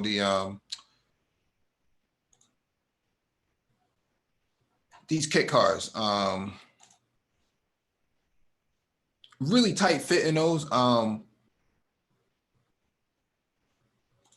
This one's in Boston. This one in particular. This is at the convention center in Seaport, but really tight fit in those. I would do it if I lived in a one season region, right? I could just drive it every day. Three seasons out of the year, or 9 months out of the year without worrying too much. Lived in Florida or something like that. That might be the move. Up here, that's not really the move. The potholes and shit like that, man, is ridiculous up here. It's criminal how the city mismanages infrastructure like that. So a car like this would not last very long up here with the roads that we have. That's why people don't drive them a lot. That's why people don't even drive them a lot. We have a speed bump actually on my street to make sure people don't come up there freaking slamming. This guy's McLaren is so low to the ground that, he drives up. You can hear his car. I mean, he actually put an exhaust kit in his car. I think it cost him $20,000 for that. That gives it more sound so you can hear the car even better. Because they generally are kind of quiet, they're generally kind of quiet, stock, if you will. So there's a whole exhaust kit you can have for it. And you get in the car, it's like, you can hear this thing. And it goes over the bump. You can hear it goes over real slow. And it damn near bottoms the thing out. And, because we don't want people, running our block, through our street fast, because it's kind of a long street, so some of these kids come flying through, so we make sure that they can't do it. But you can hear that car, and you could see it just even, and the speed bump's not that high, but you could see if he was doing any speed with that car, he'd be airborne, man. He'd be airborne in no time, or bomb the car out and just do a lot of damage. So just with speed bumps, any other types of holes in the holes in the ground, it's not. I don't think it's a good car to have, but it's not practical around certain areas. I mean, Westchester, the roads tend to be pretty good, but still, you do have some fucked up areas coming through Yonkers or rolling through certain areas of White Plains or whatever. There are a lot of spots around that. I think the roads are a little jacked up. Even on the highways, you'll have a little something here or there. So yeah, I think it's tough to have a supercar like that around here. I not to say I wouldn't have one. I wouldn't have one, but I do think it's a little more risky. I think California is a bit better. Texas with its long roads, I think are certainly better. Maybe some places out there in Montana and some of these other areas that don't get the hammering like on the roads like we get here are probably better. But I think New York, Boston, Connecticut, Philadelphia, New Jersey, all of that. Yeah, Philly. Yeah, I think it's a little bit of a, it's you're testing your vehicle out a little bit. You're gonna have some suspension problems, and if you bend those rims on those cars, which are those rims alone, we 20, 30 grand, just to fix up everything, just underneath the car, that's essentially what you're talking about. So it can be, it gets to be a bit more of an expensive proposition. Because I bent the rims on my Caddy, so I did that, with my own car, and that's nothing like this shit. So it's a different game.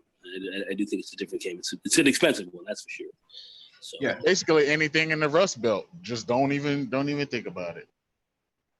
Yeah, I would think you're gonna, you're gonna have some issues, or drive very carefully. You're not gonna really be able to play the performance game out here.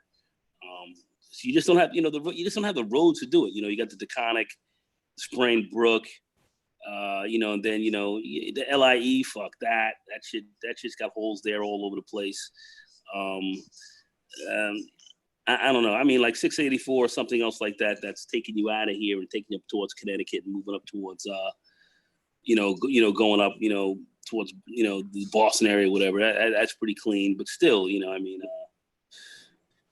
there's a lot going on. I mean, the Deconic is pretty good if you know how to drive, because there's some really nice turns, that you can kind of take at high speed. And if you got the right type of vehicle, it's great. You got to make sure, you got to know how to drive it, because if there's any, let's say, precipitation on the ground, and you're taking a fairly quick turn and you're moving at a high speed with a car like this, I can get there very quickly. You're going to have a problem. So, you got to know how to drive the thing. So I just don't think the roads are exceedingly conducive to supercars up here. Yeah. If I did something like this, man, this would be like my exit package, man, to the continent, man. I just import it, put it in a shipping container, man, and just send it to the continent and be done with it. You don't have to worry about potholes over there. So what about the Valera? With a Valera Corvette, C7 Corvette? Your mic broke up. Can you say that again? I said the Valera Corvette. It's like a Corvette with a kit on it. I haven't seen that one. How do you spell that? It is VALARRA. Okay. Is that an aftermarket car? Is Valera a company that let's say outfits the car specifically, kind of like Hennessy or something like that?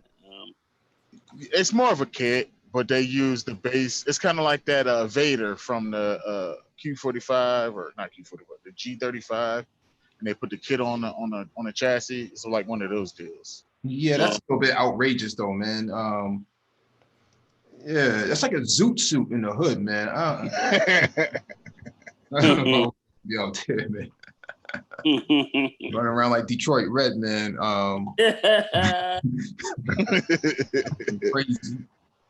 And maybe like back in the 2000s when Fast and Furious was popping, man, this would have been the move. But you start running around with things like this, man. Start looking highly finished. So, wow. Hey, you said you wanted exclusive. Yeah, exclusive. Yeah, but a zoot suit is not exclusive, man. It's a bad suit. You shouldn't be wearing it. It's not. Yeah. I mean, you heard what they did to Malcolm, Yeah, he sure did. He put that lie in his head, man. He had to dump his head in the fucking toilet. Police.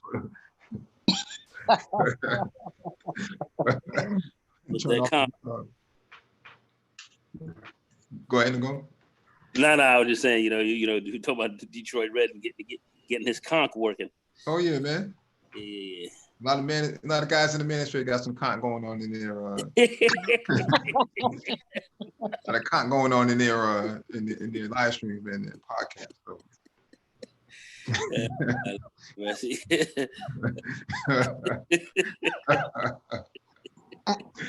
Is this like is this like a body kit or something for this Corvette, or? I thought it was like a lace front or something like that. Maybe What they do is they strip all the old body off and then they put like a new body on it. It's like almost like a stagecoach builder type situation. like a man weave or something like that, right? Yeah, that's like dudes wearing lace fronts, man. Yeah, man. It's too much. It's too gaudy, man. It's I always like cars to be a little bit understated and overpowered. I kind of like that. I grew up in my day with what we used to call the sleepers, and guys would have these these cars dipping around. I had a friend in high school. He had a Dodge Dart, and he had the car. Really he geeked up the engine. And he threw a turbo in there on a Dodge Dart. Dodge Dart Swanger. Yeah, he took the Dodge Dart, and the only thing he had like a little bit of an exhaust kit on his car. Mm-hmm. And he drove this thing around when we were in high school, and we used to laugh because like the Dodge Dart, it looked like a Dodge Dart, but it had a little wheel kit going, and it had a little. So you just kind of thought maybe this was a sucker trying to play it off, like he had something. And then he was like blowing guys' doors off, at like red lights and shit. And dudes were like, "What the fuck?" He was dragging their ass, huh? Yeah, he was tearing them out. And then when the turbo would kick it, and the car would just take off. And guys were like, "What the fuck is this?" So, it was funny. I mean, Art Herdman, real nerdy looking white dude, but he and his father, geeked this car up, man. And he called it a monster dart. It was pretty funny. But it's like that Grand National. The Grand National was the shit back in the day. We're going back in the 80s. Oh, what? How old are you, fam? Oh, shit. I'm only 30. I wasn't even alive then. Oh, shit, but you talking Grand National, fam? Yeah, you're talking like a Plymouth Omni GLH, man. That was a sleeper. The what? The Omni I don't remember that one. I don't remember that. Let me pull it up real quick. I don't remember that one. What was funny? That actually reminds me when I got back from Iraq, and one of the guys in my unit, he had brought one of those Dodge, was it the Neon, the SRT, the little turbo? Yeah. Oh yeah. Hold on a second. I got a story for you on that, but go ahead. Yeah, and I remember one of the other guys had a WRX. And he got so pissed because they raced one day. The guy with the WRX got so pissed because the dude in Neon beat him by quite a bit, actually. Dodge Neon. That first of all, the car that was a geeked up 4-cylinder car. But I had a friend. Yeah. He got crazy with his fucking car. Put a small 8 in there. Put a small 8 in his car. Geeked it up. I mean. He did some training work and so forth on it as well, but it was too much horsepower for the car. But it was a little Dodge. It was a little Dodge Neon, and he had EPP. Kept it basically stock, and the only thing that he did was swapped out the exhaust. That's all. And he put a Borla exhaust in that thing, a fucking Borla, in a little ass fucking thing like this. So you had this thing was like a little muscle car. And when it pulled up to the side, you knew there was something wrong because he had close to 600 horsepower in this thing. And this car was like, he just pulled up again like, what the fuck? What the fuck? I mean, the car was just, it had too much going on in there. This thing just riding around. People were afraid to get next to this guy. It is a little fucking monster. But he ended up blowing up the engine. He blew up the fucking tranny on this thing. It just was too much for it. But while he had this thing, and he had it for about a good year and a half, he was fucking people up. This thing was doing like this thing was hitting the corner in like 11 seconds and shit. It was hilarious. I mean, it was just hilarious. And the way this car sounded, man, Doc, you just knew there was something. It was like, what is this? The car would be driving at maybe 5 miles an hour. It was like, what? What is this? There's no way. I can only imagine it. It was like, what is this? Yeah, I knew a lot of guys. Because there were guys that had brought like brand new M3s and Corvettes, and this dude in this little Neon was smoking. It was a white boy. This dude, he was fucking guys up. He was taking dudes out who had Kenny's in them. And, you know, Kenny, because I had to fuck with Kenny. Kenne. You know, Kenny. That now you knew when you had Kenny working, you know, that son bitch would just start screaming like, and you were off. You were off to the races. That shit was pulling hard. You was catching rubber at 45 miles an hour. 40, 45 miles an hour, you catching rubber in this bitch. You know, you were catching rubber in this thing.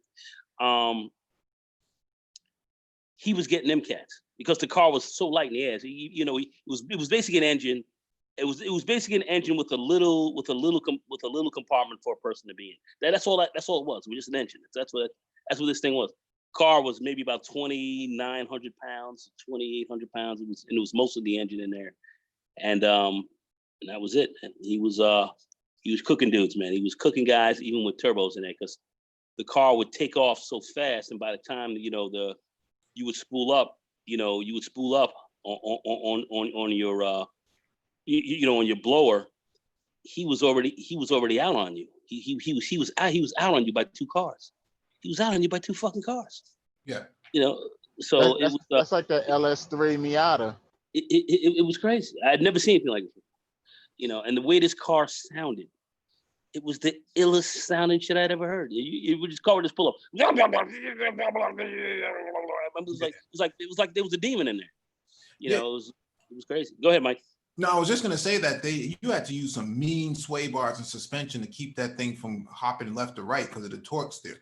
He had taken his car over to a racing guy here. You guys might be able to look him up. Job Spetter, Job's Racing, Job Spetter.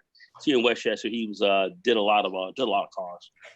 We were upstate at the time, but he went over to Job's and he had the whole car outfitted. It cost him maybe about 10 grand or so just to get the car situated in such a way where he had the suspension.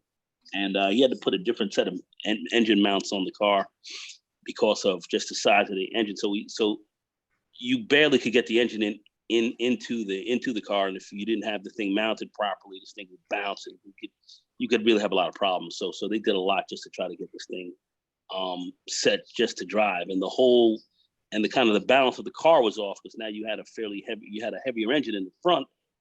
That the car wasn't really I don't know, I can't really say it wasn't really designed to really have. So it was more of a dragster. That's what it was. But it was incredibly strong car. And at the end of the day, it was just too much power for its setup. So the tranny ended up going, and he ended up blowing up the engine as well. So it was really too much, but he had a lot of fun. He embarrassed a lot of people, hurt a lot of feelings, and he had a Dodge Neon SRT. You know, it was basically a SRT4. That's what they would call them, SR, but it was an SRT, and the only thing he kept was the SRT badge on it. And he didn't let anybody else know what was going on, except when you heard the car, it sounded like something. It sounded like something really, really ill. It was ill. It was an ill sound. And the way. So what did he put, like a LS4 in it? No. It was just the same. It was a basic engine. Yeah, okay. It was a small 8. He put an 8-cylinder in. Yeah, that's what I was saying. And he put the headers and he put the heads on it and all that. I'm trying to think, what was it? It was the SRT4. Yeah. It had to have been an LS based motor because they're about the smallest V8s that's on the market. Yeah, because I think the displacement was in that for that 8 was I think it was an 8-cylinder, but I think it was under 4. It was 4 liters. 4 liters. It was like a 4-liter engine. Small 8. Small crate engine that he put in there. Yeah, it must have been like a 4.2 out of like the pickup trucks. It was some sick shit. I just saw the car. I couldn't believe it. It was, when you opened up the hood, it looked like, I don't know, it just looked like I don't know, just you had no room for anything. I was like, man, if your fan belt spins too high, man, come coming through your hood. That was just kind of funny. It was this guy really just decided to make the sickest little car out there, and he kept all the badges and stuff on it, but it wasn't that at all. It was a sleeper, but it wasn't really a sleeper because the way the car sounded, it was bad news. But I mean, at that point, he might as well just stick a 6.2 inside of a Chrysler K car. Well, maybe so, but he wanted the neon. I think it was the whole neon SRT thing. Yeah. I think that's what. Now we're going back some years. Now we're going back. Maybe this was 2006, 2007. Is that a Maserati on there? That the MC12 or? No, that's an SLC kit car. Oh, really? Oh. Mm. Yeah, you can. They're about 60. They're about 50 grand. For the kit. All right, Mike, I got you. You could get that reproduction, was it 60s Mustang, because they actually remake them and they're like Ford badged, but they're like 2016, 2017, so on and so forth, but it's the old 60s body. I don't know about that, man. I'm really looking at something like this. So I want a supercar. So that's why I've been, kind of harping on the exclusivity factor. This is the closest thing that you're going to get for the price of a C8. Yeah, I like that actually. That's yeah, I can rock with that. Hey, Mike, I'm telling you, man, you might be able to get it. You might be able to look around and get some used McLarens out there. People who got low mileage on them. I looked at all the McLarens in the country. I went to the dealership already. Looked at all the McLarens. They're selling them despite COVID, despite the pandemic. He said that they're not going to import any more McLaren because McLaren is not producing any cars right now. So you're looking for one new. I'm saying you might want to get one who, somebody who's willing to sell that car. Oh well, they're going to charge a premium, man. They're going to charge a premium for those. They may not. You might be surprised. My man Kevin gave his car up and he fucking he lost like 90 grand on his car. Yeah, but it's still, what I'm saying is it has to go through an inspection by the McLaren dealer, right? Yeah, that's fair enough. You really don't want to buy those secondhand and not have it. Yeah. I mean, you can. I mean, the guy he had like 60 something, maybe he had less than 100 miles on the car. He had it for a year and a half, less than 100 miles. So I mean, you have those kind of deals out there. I know a lot of guys who got fat fucking cars. You might be able to run into something like that. If I hear about something like that, I'm gonna let you know. Yeah. No Z06s in your future, Mike? No Z06s in your future? No Corvettes? I like the C7 Grand Sport, man. The thing is, it's still a Corvette at the end of the day. So Mike, them Corvettes, they run hard. They run hard. I feel like they got an age limit to them, though. You gotta be at least 40 to buy one. I'm 40 now, so no. I saw a man. He got in his vet. He got in his vet. C6. I mean a Z06. All right. He put slicks on them. All right. Rest of the car bone fucking stock. Bone stock. He ran that shit in the 10s. All right. Bone stock with slicks. Mm-hmm. He was in the 10s on this bitch. I'm like, what? So bone stock. Fuck that. That car runs hard. They run hard. Vets run hard. You can talk all that shit. That shit is still cooking almost everything that's out here. I don't care. No, I do like I definitely like the presence of the car when you just see it out on the road. I think it's a very slick looking car, and I'm always a sucker for naturally aspirated V8. Yep. But I think the exclusivity factor is not there. I think you typically have to be some midlife crisis dude, and I don't think Mike is having a midlife crisis to want a Corvette. I'm having a midlife stream crisis, man. Just go get a ZL1, call it a day. You taught me right off the ledge, man. Earlier, I started off the live stream looking at this Challenger RT, man. This, the Germans took that car, man, and did a heck of a thing with it. Thing is, like Dr. Phoenix was saying, man, the juice isn't worth the squeeze on those things. And he taught me off the ledge, man. Gave me some Zoloft, gave me some Paxo, man. I came downstairs, all was well. I mean, if you was gonna do that, you might as well just get the SRT, and then now you got a little wiggle room because you get the 6.4. But I heard they don't really like handle that well. Well, they don't. I mean, it's a top-heavy car. Yeah. I mean, the big car's top-heavy car. You bringing this thing, and the car's 4,500 pounds at least. I mean, like my Chrysler when I had my 300, it was 4,400 pounds. I mean, it was a big car. You put the blower on it, so the thing from the front ran strong. But you didn't really want to hit any corners with it or anything too tight. It was too big. It was a big car. So I mean, it's a big car. I mean, if I'm gonna fuck with anything that's a Dodge, I'm gonna fuck with that Demon. You do like my man Demonology. He's getting ready to freaking put 1,500 up in that bitch, and start eating guys alive at the track. That's what I would do. You know what I mean? If I'm gonna play around, I would get me a Dodge Demon, man. Fuck that. That's it. If I'm playing that arena, or I'm gonna run, man, with one of them Z06s or whatever. Because those vets, man, them shits run hard, man. C7s. I do like those C7s. I think they are some very sexy looking cars. They look nice and they run hard. And you're gonna be able to get them for a bargain. For the price. I think, like I was saying to Mike earlier, if I was gonna go the Dodge route, I totally want a Jeep SRT.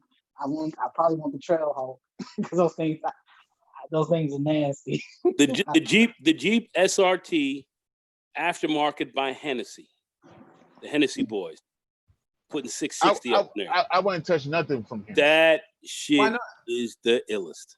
I think that's what Paul Bryant said too one time. I think Paul Bryant said he didn't touch Hennessy either. I mean, a lot of these niggas in the manosphere touch Hennessy all the time. Well, you got jokes. Mike, you the worst. Oh, Mike, you doing the most.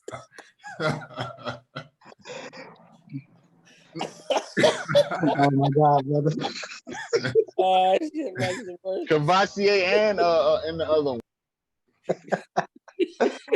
No. Like I said, only from that camp. I do like the Jeeps. I do like the Grand Cherokees, the SRTs. I do like those. Yeah, them shits are nice. They run pretty hard too. But they got some real crazy shit out here. If you want to aftermarket, some aftermarket players out here that can really that can get you super ill. But yeah, man. But anyway, as far as bone stock cars that run, I think really hard that you can get right now for fairly cheap that give you kind of supercar performance are those vets, C7s, Z06s. Them shits run. They run extremely hard for short money. Mm-hmm. Yeah, I even seen those new C8 models. I mean, performance-wise, they seem to be pretty legit. I've seen a number of videos. They were beating a number of cars in 060 now. They kind of ease off a little bit on the top end, but for the most part, I mean, those cars they seem to be pretty solid. Wait for Hennessy and them to get their hands on those cars in the aftermarket. Actually, one of the videos I saw was from Hennessy. Hennessy has one that they were looking to do some modifications on. I think they put a couple of videos up on YouTube with it. It was one against the C7.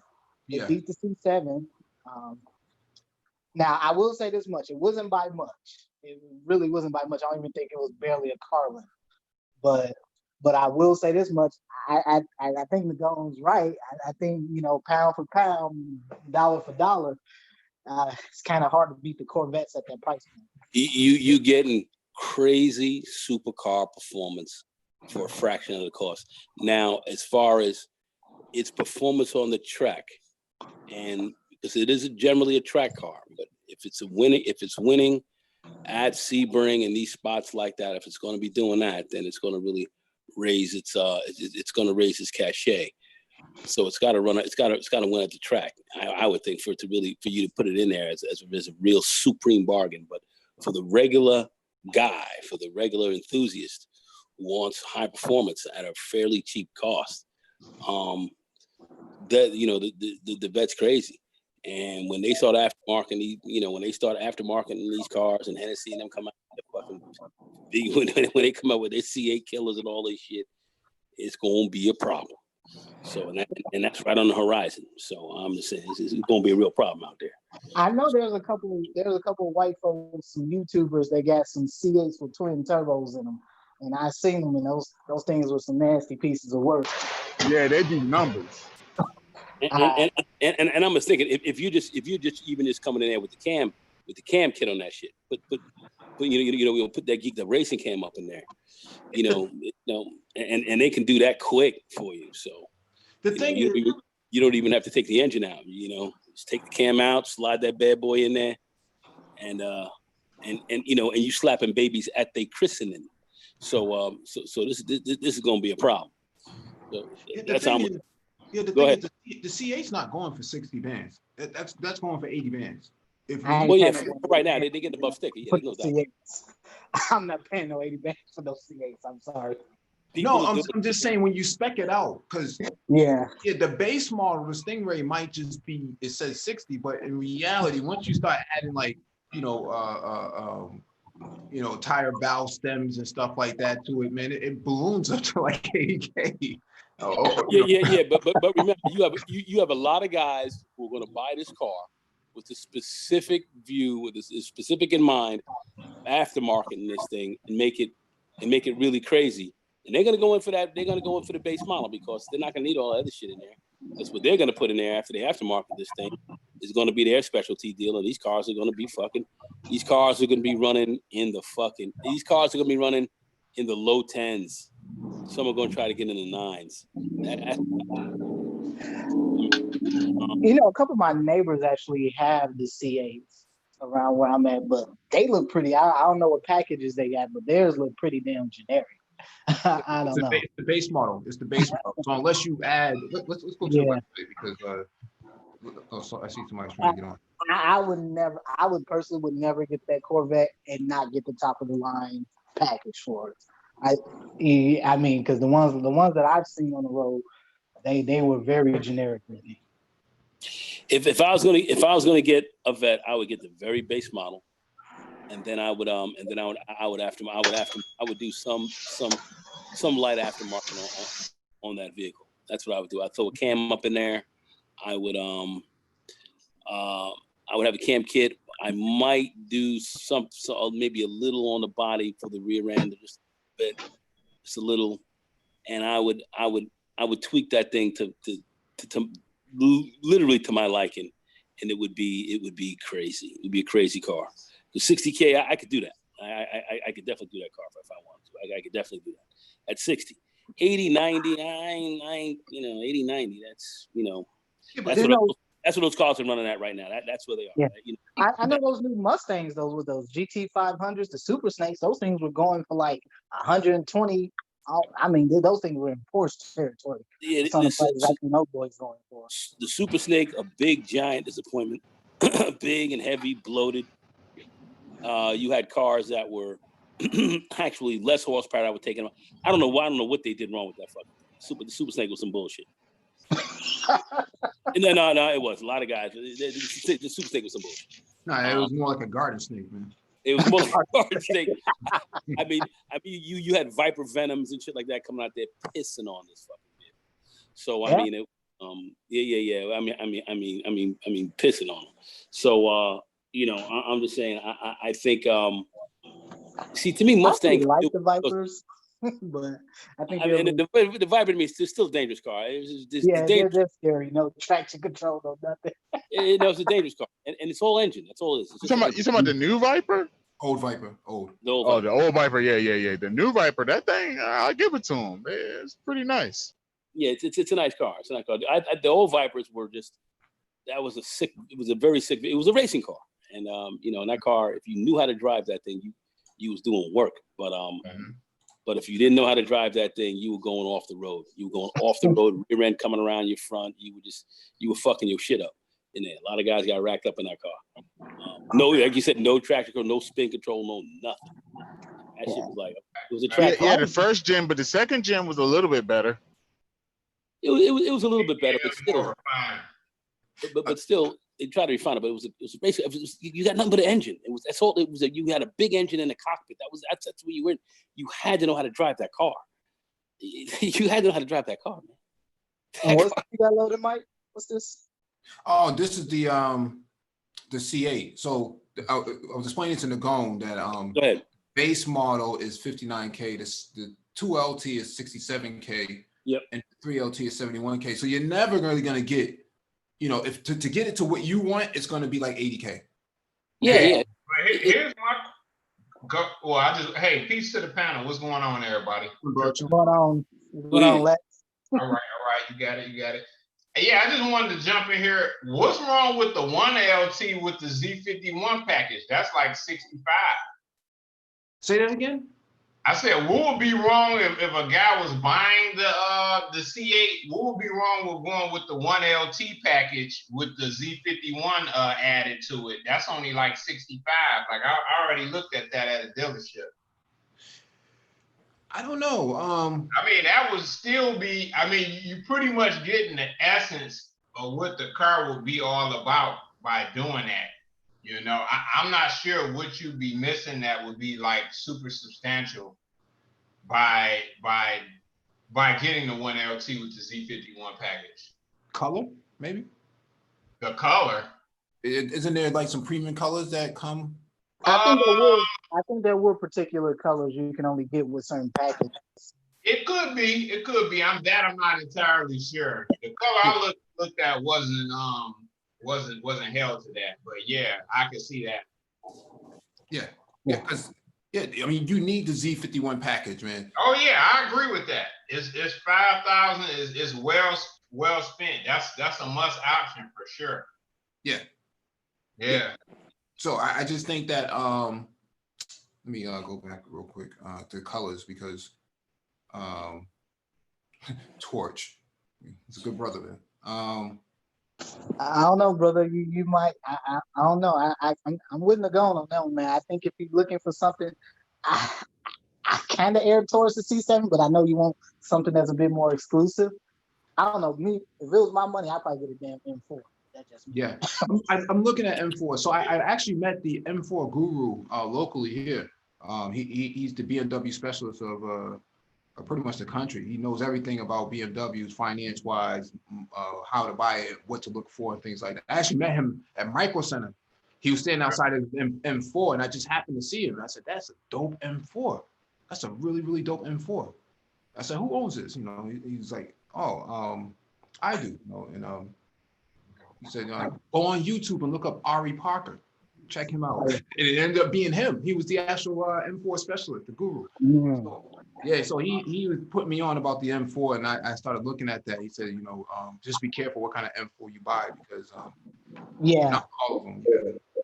Yeah, I would only buy one that's certified pre-owned from the dealership. I wouldn't touch anything from a private buyer, nothing like that.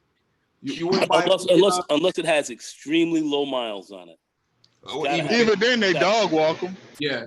Even with low miles, they still run them up pretty badly. When I say low miles, I'm talking like under 20, and you can take I mean, if you know what you're looking at, you can basically take a look at a car and kind of see. But the low mileage is a big thing with these cars. It's low miles.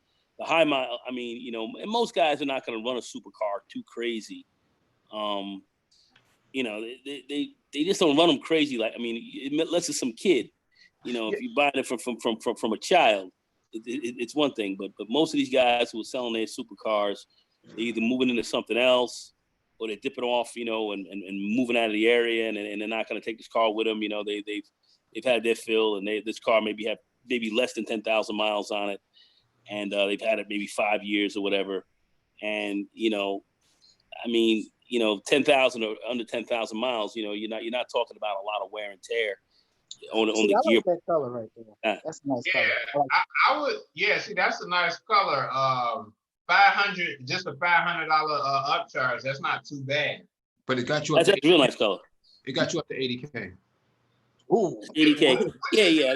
Which trip? Oh, that's the 3LT. Okay. That's 3LT.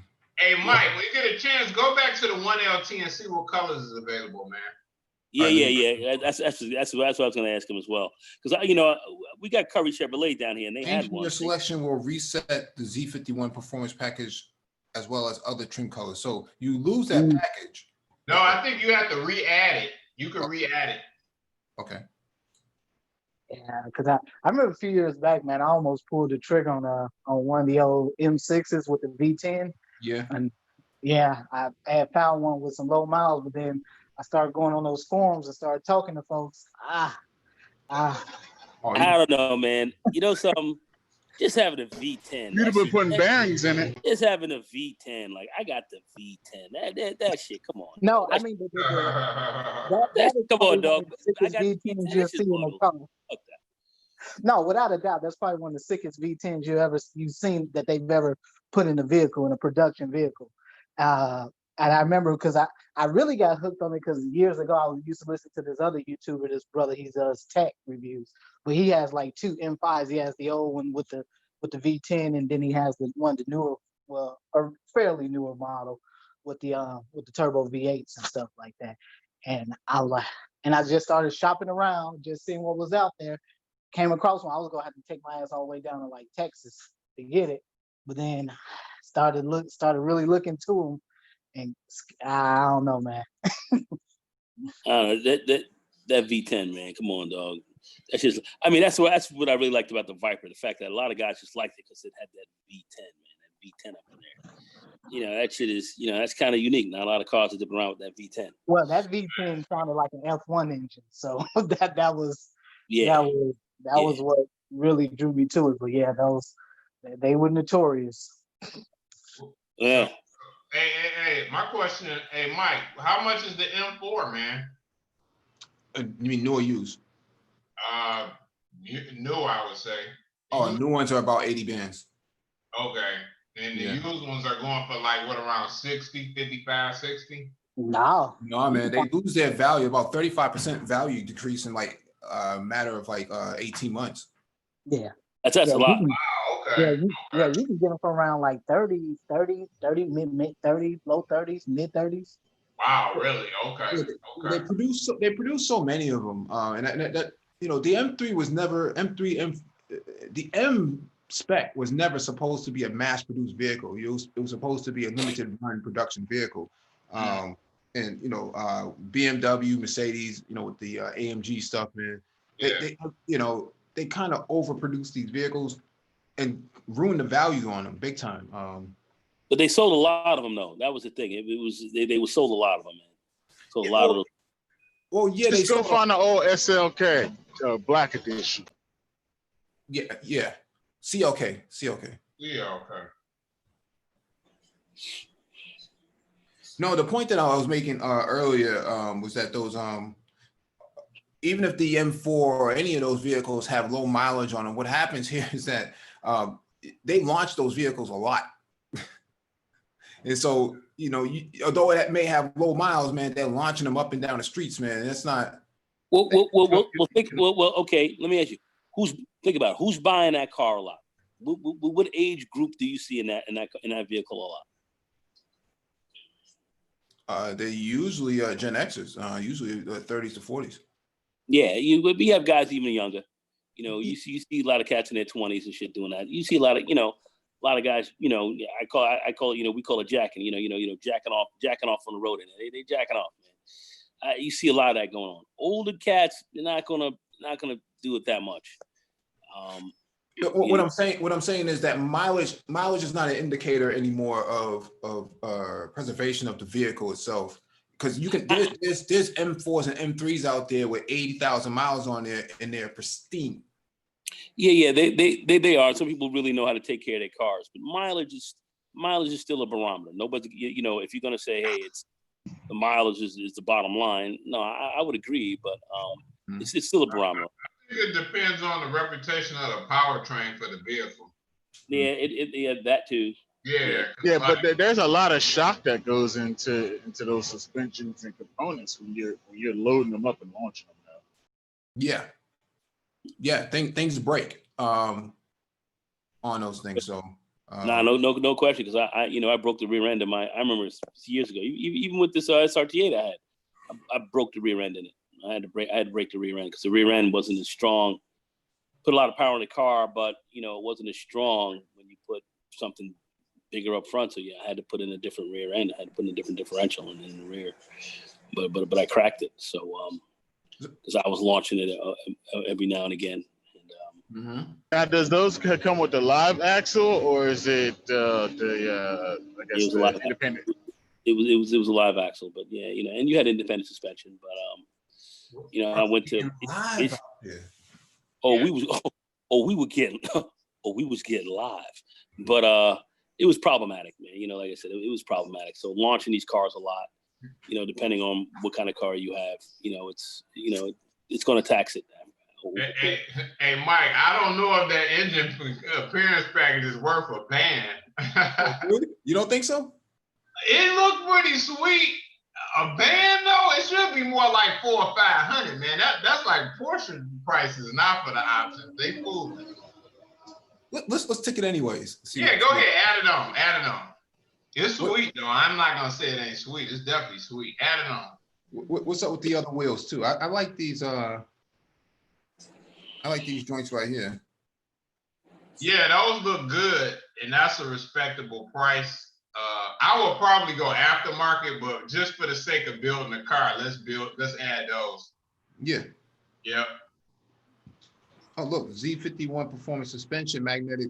Yeah, you need that, fam. You can't drive this. I thought that was part of the Z51 package. You don't get the magnetic rack control. Okay. Not with the 1LT. With the 3LT, you do.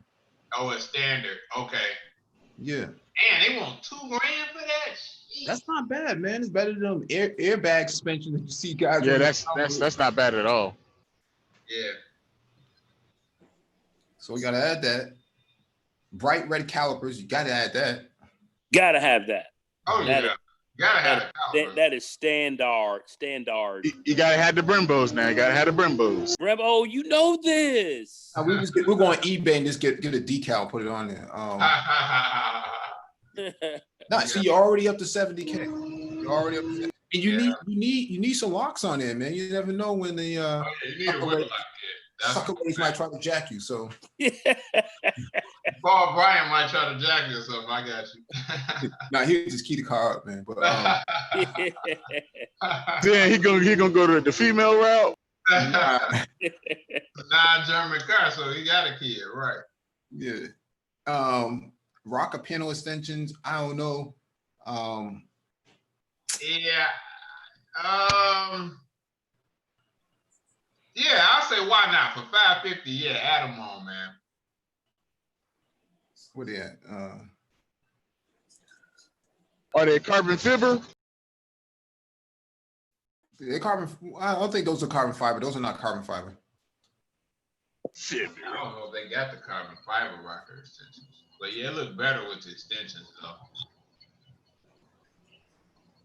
For the interior, I know the seats, competition bucket seats. I've heard from Matt Farah and a couple other people that the competition bucket seats are what you want. Really? Okay. I haven't said it either one, so I can't speak on it. I saw his review of the T8, and he did say that he was saying, yeah, you want them seats. Okay. Yeah, I sat in the base seats. The base seats was cool, but yeah, I don't know. Yeah. So at the end of the day,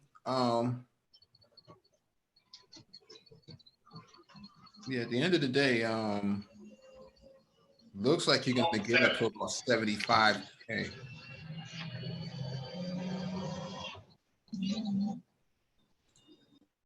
I hope you don't try to do no donuts in it, because TJ Hunt was trying to do donuts in his, and the computer kept shutting them down.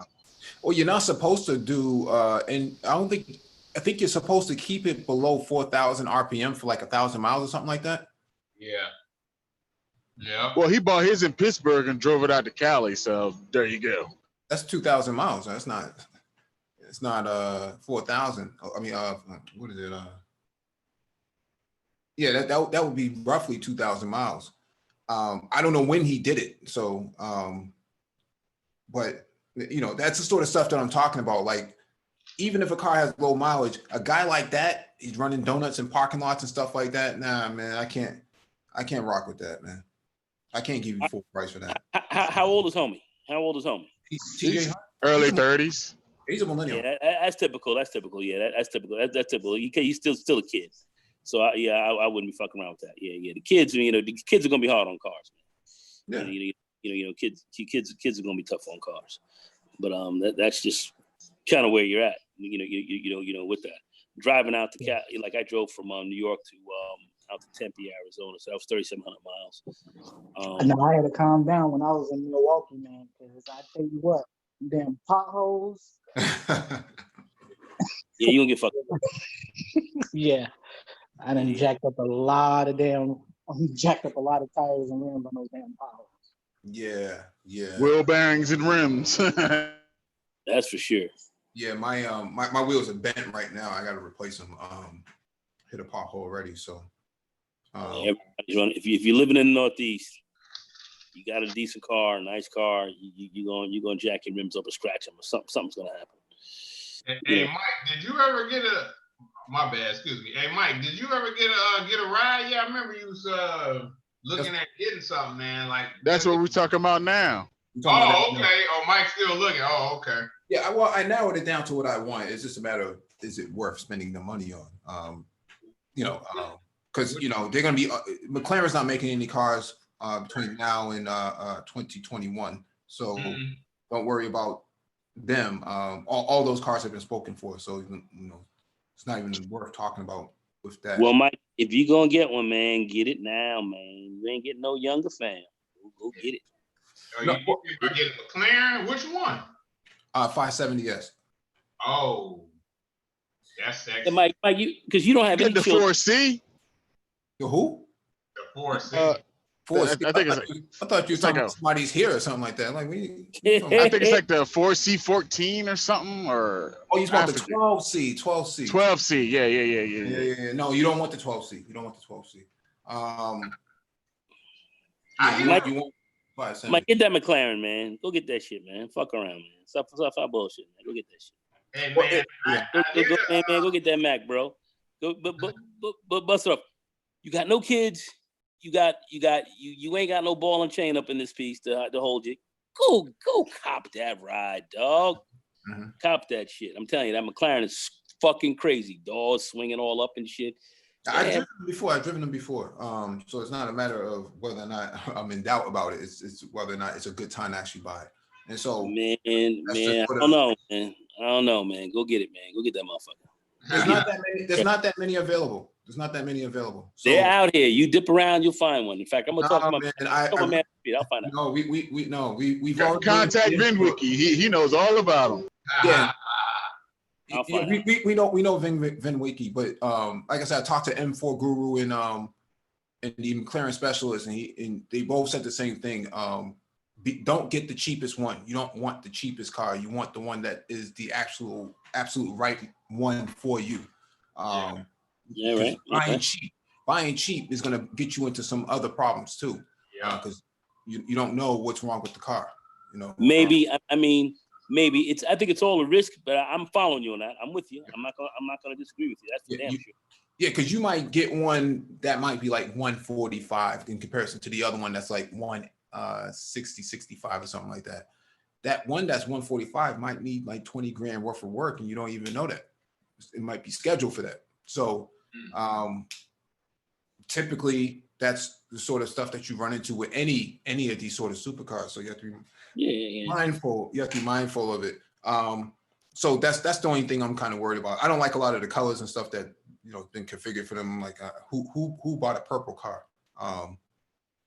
My man's doing is yellow and black. No, yellow and deep blue. So it's yeah, I was gonna say what are the range? I hear the repairs kind of costly on there, and like what do they go for? Like 120, 130 or? Oh, you mean used or new? Oh, used, man. Used is like 135 and up. Oh, okay. Are you looking at new? 5 and up. I said you looking at new? No, I wouldn't buy new. I would buy CPO. Yeah, I would buy CPO'd. Definitely. Yeah. Sweet. Yeah, and NSX was on the radar too. What about GTR? Oh my God, man. Hey, did you drive the R8? Yeah. I drove the R8 at a track about a year and a half ago, man. It was bad. Yeah. I'm just saying, you fuck around with that McLaren, dude. That shit, you want to fuck around and Mike, you like these supercars. That is it. Mm-hmm. That shit is fast. It's fast. They're all fast. They're all fast. They're all fast. This shit is crazy. No, they all. It's exceedingly crazy. I would say that the NSX is probably faster than all of them. The NSX? Yeah, the NSX is probably faster than all of them. Despite the fact that it's not as popular, it's probably faster. What is it? What are its numbers? What is it running? Yeah, what is I think it's like 3.1 or something like that fastest. And it's also a hybrid. It's a hybrid. Yeah, it's a hybrid electric. So the McLaren is definitely 3 seconds now. Now, is it fast? Is it? That's 3 seconds. That's threes. I mean, you running 0 to 100 in that bad boy in like 5 or 6 seconds under 6. So 0 to 100. We ain't talking about 0 to 60. Well, why not go retro and get like a 2002 NSX? Hey, this guy goes. I didn't think so. Retro? I'm saying that's a collector's item, though, and it's going to hold its value, if not go up. Yeah, but you see the price. It's a classic car. Now, Mike wants something new. Mike wants some new shit. Say that again, Dr. Phoenix. Say that again. Now, I was saying those NXX, those things look very Civic-like on the inside. Yeah, they're very pedestrian, like a Honda. On these 2017s as well as the 2019s, there's nothing you can really do about that. Because I don't think you really buy the car for that purpose. Because even the old ones were the kind of the same way.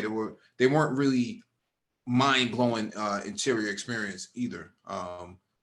They were just kind of situated correctly for the driver. But the new one is stupid fast and very exclusive, but the doors don't go up like the McLaren though. I don't know if I would be paying. I think that personally, I've always thought that the newer NSX was overpriced. Agreed. I personally would be paying $200,000. I wouldn't even pay $200,000 for the new GTRs, but and I love the GTRs, but yeah, I don't know, man. The Q60 red line is what, 60, man? It's a little over 60 when you completely optioned it out. Yeah. I just noticed there are a lot of nice cars out there, man. It is. It's a There's good there's a lot of shit out there. It's a lot of shit.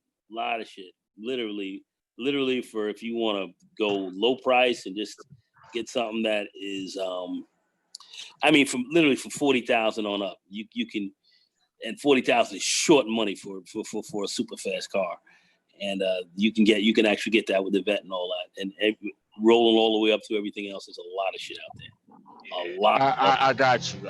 Hold my beer. Get you an R33 next year, man. That's a nice bet. That's a real nice bet right there. I like that call. I like that call. Now, Dr. Phoenix, what's your take on the Audi RS5? I'm actually a fan of it. I like it personally. Oh yeah. Mm-hmm. I like it. Excuse me.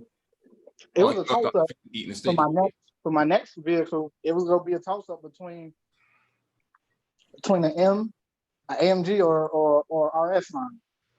Personally, I like the new RS5. Yeah, the 4-door. I like that. Mm-hmm. A lot of nice shit out there. It is. The thing is,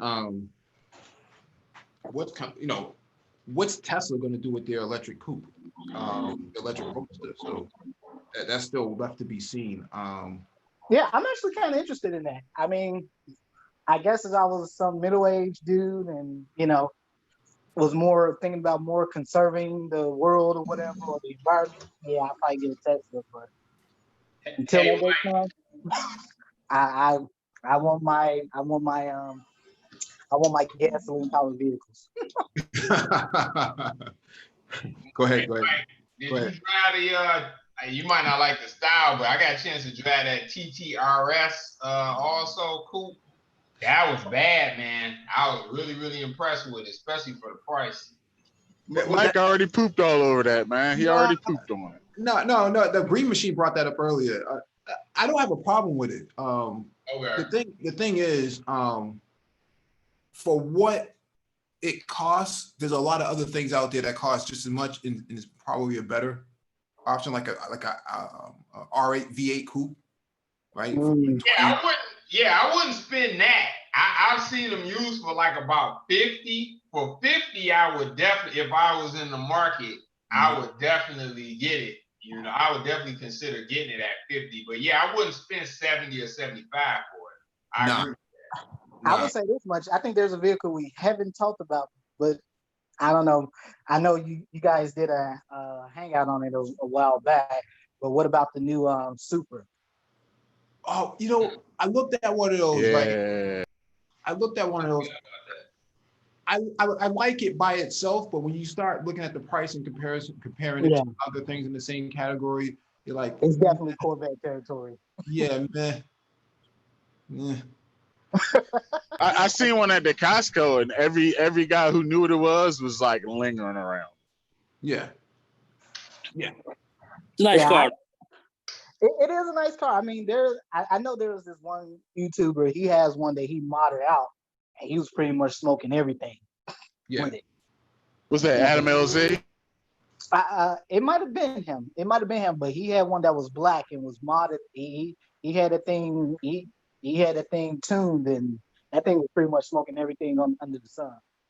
I mean, hell, that new Supra is even faster than the Z4. The Z4 comes from the factory with a higher rating than the Supra. So. Yeah, but you know, you can mod things out now and get really crazy with it. That's the thing I like about the, because you can mod out and do whatever you want and run as fast as you want. I saw a guy, he was racing Demonology. I think he had a modded out Stang, Mustang, and I think he was running his quarter miles in close to 8 seconds. That's a sexy car right there on the screen. All right, it was crazy. So was that Z4 a brand new Z4 or the old Z4? No, it's newer. You know, it's pretty much, you can just call it, you know, Super Z4, whatever. You know, it's just the only difference is that the Z4 has a higher power rating than the Super. And well, and Toyota didn't put their little magic in the chassis. Yeah, but that's like saying, like, you know, Jason Black is a little bit faster than the Professor Black Truth. I just find that hard to believe, because I would, first of all, Mike, I would like to see both of them in the same room. But anyway, you never see Humpty Hump and Shock G in the same room at the same time, man. Yeah. I've never seen them in the same room, man. They never been in the same room together. Well, didn't they do that thing with Tariq Nasheed? Ooh. And they were all in the same room together and they were all talking? Who was that? Jason Black and Professor Black Truth. Yeah, but was the camera pointed at one at a time, or was it, you know, they have them all panned together? I didn't see that. I never saw it. You know, I've been watching for years. I've never seen both of them together. I've never seen it happen. I mean, they got Tupac in the hologram now, man. So I don't know. You know, anything's possible. Are you guys insinuating they're the same individual? Hell yeah. Hell yeah. Show me them both simultaneously and I will freaking believe you. Till I see that, this is the same dude. They sound the same, everything. Forget about it. Mm-hmm. Crazy. But Ben Henry in the chat says 2019 Subaru STI. Yeah, I'm out of my 20s, man. So I don't know, man. Yeah, nobody in their 20s could really afford it. What are you talking about? Yeah. You gotta do some college shooting like the WRXs and stuff like that. That WRX, I don't give a fuck. Man, one of my boys had one some years ago. We was kicking that bad boy around, and that shit is legit. That shit's legit. It's a legit rally car. That shit's legit. Fuck it. It's legit. Mm-hmm. It's legit. But the road. Well, if you're gonna go that route, then you might as well get the Focus RS. Focus RS. Focus RS. I don't know what that is. Yeah, those had some issues with them too. I think that's why they stopped producing them. Yeah, it was the head gasket. They didn't put strong enough. Head gasket was bad on that? Yeah, they didn't put strong enough head bolts in it, and they were blowing out head gaskets. What? Yeah. What? You know, Yeah, it was a big thing. Yeah, you know, Ford's model, man, fixed or repaired daily. Yeah. Found on Russian dump. Well, I would say this too. There's also a new Z coupe on the horizon too. Yeah, the Z400. Yeah, from what I understand, they putting the same engine into this. That's in the Infinity Red Sports. So. But it's supposed to be rated higher. So we'll see. Man, Nissan be wilding. They need to come out with the new Silvia and call it a day. You got guys running around with Ultima coupes thinking that they're similar to like the Q60 or something like that, or the G37. It's like, nah, man, it's not the same, man. Yeah. I done seen too many dudes destroy those G37 coupes. You know, they put like 24-inch rims on them. I mean, damn coupe. Because they sprinkle some Negro juice on it. Normally from the factory, those cars sit pretty low to the ground. Because even my old G35, man, like you couldn't put that boy on a flatbed without scraping the underbody up. Yeah. But yeah, I see dudes all the time, man. Got G37 coupes, the sedans with 22, 24-inch rims on them. Cars like 2 feet off the damn ground. Like, yeah. Yeah, man. Now, you know what though? I got a 240 convertible, but when I get rid of my 240 convertible, I want one of those G37 hard top convertibles. Mm-hmm. I mean, they're slick, man. I mean, they probably one of the best sounding non-supercar production cars you can get on the market, man. I mean, you ain't gonna find no V6s that sound quite like that. So I ain't gonna front that. I don't know about that. That V6 does sound weird. It sounds weird. I mean, the V6 has always been the V6s in those G37s have always sounded pretty damn nice. I don't know if I'll say that. I think that's been a pretty unanimous conclusion everybody come to that. That's why everyone was in kind of really feeling the whole turbocharged Q50 and Q60 coupes vehicles a few years back, because everyone wanted them to just improve upon the G37 engine, improve on that VQ37. So, but yeah, this is a sexy car. A lot of nice cars out there, man. A lot of nice cars. Damn. Well, yeah, my Q50 is I got the one with that iridium blue paint job, so it's kind of like a pearlescent paint job. So, but it was like an extra upcharge they do on that one for that paint job. Hey, Mike, just stop playing and get you a Fit Sport, man. Call it a day. A who? A Honda Fit Sport. Man, you highly finished, man. You a highly finished guy for that, man. Nah, man. It's difficult, man, because Fit Sport. Man. I'd rather spend the money on a Ducati Street Fighter V4S if that was going to be the case. If I was going to go down that route, if I just want a thrill and feel like I'm going to die, I would get one of those. That's a badass bike, man. But that's he's 20. No, if you go get a Ducati, you got to get the Devrio. It's a murderous bike. One of my boys was on that. You know, he in my golf force, and he flipped his. He had some like insurance deal. He got a settlement or something. He had like an extra $50,000. He went there, bought this fucking Ducati, and he was not one of these super racing bike type of dudes. He just wanted it. Dropped his bike. Let's put it like this. He rolled over so many times. He had like a cement like ring. And when I say cement ring, like cement scratch ring around his helmet. That's how many times he rolled. And he's got partially paralyzed. So them shits are way. No. Lex is a Ducati fan. You know, speak on it, Lex. Oh yeah, man. Brilliant bike. You know, a lot of power though. It's at crazy power. It's at the top. You gotta be experienced. Yeah, it's for a guy that's been riding for some years. That's right. Third or fourth or fifth or so how many bikes he's had, you know? Right. So what's your experience, Mike, In what? in motorcycling? Oh, I've been riding for years, man. Oh, okay. Well, yeah, if you got a lot of experience, man, and you respect it, then it'd be an outstanding bike to get. You know? I got my license, man. I got my license years ago. But Okay. yeah, the thing is, Green Machine mentions a fit sport or something like that. I mean, I know he's being facetious, but if I'm gonna go down that route, man, I'd rather just have a Ducati, Street Fighter V4. And to keep in mind, Nagone, the Ducatis have a lot more safety features now than any other bike on the market. Yeah. I still think, if you're going to get a bike that's got that level of power in it, I think you have to have had some experience really riding. You just can't be riding some small shit and then come out there and fuck around with this shit and say, I'm live like that.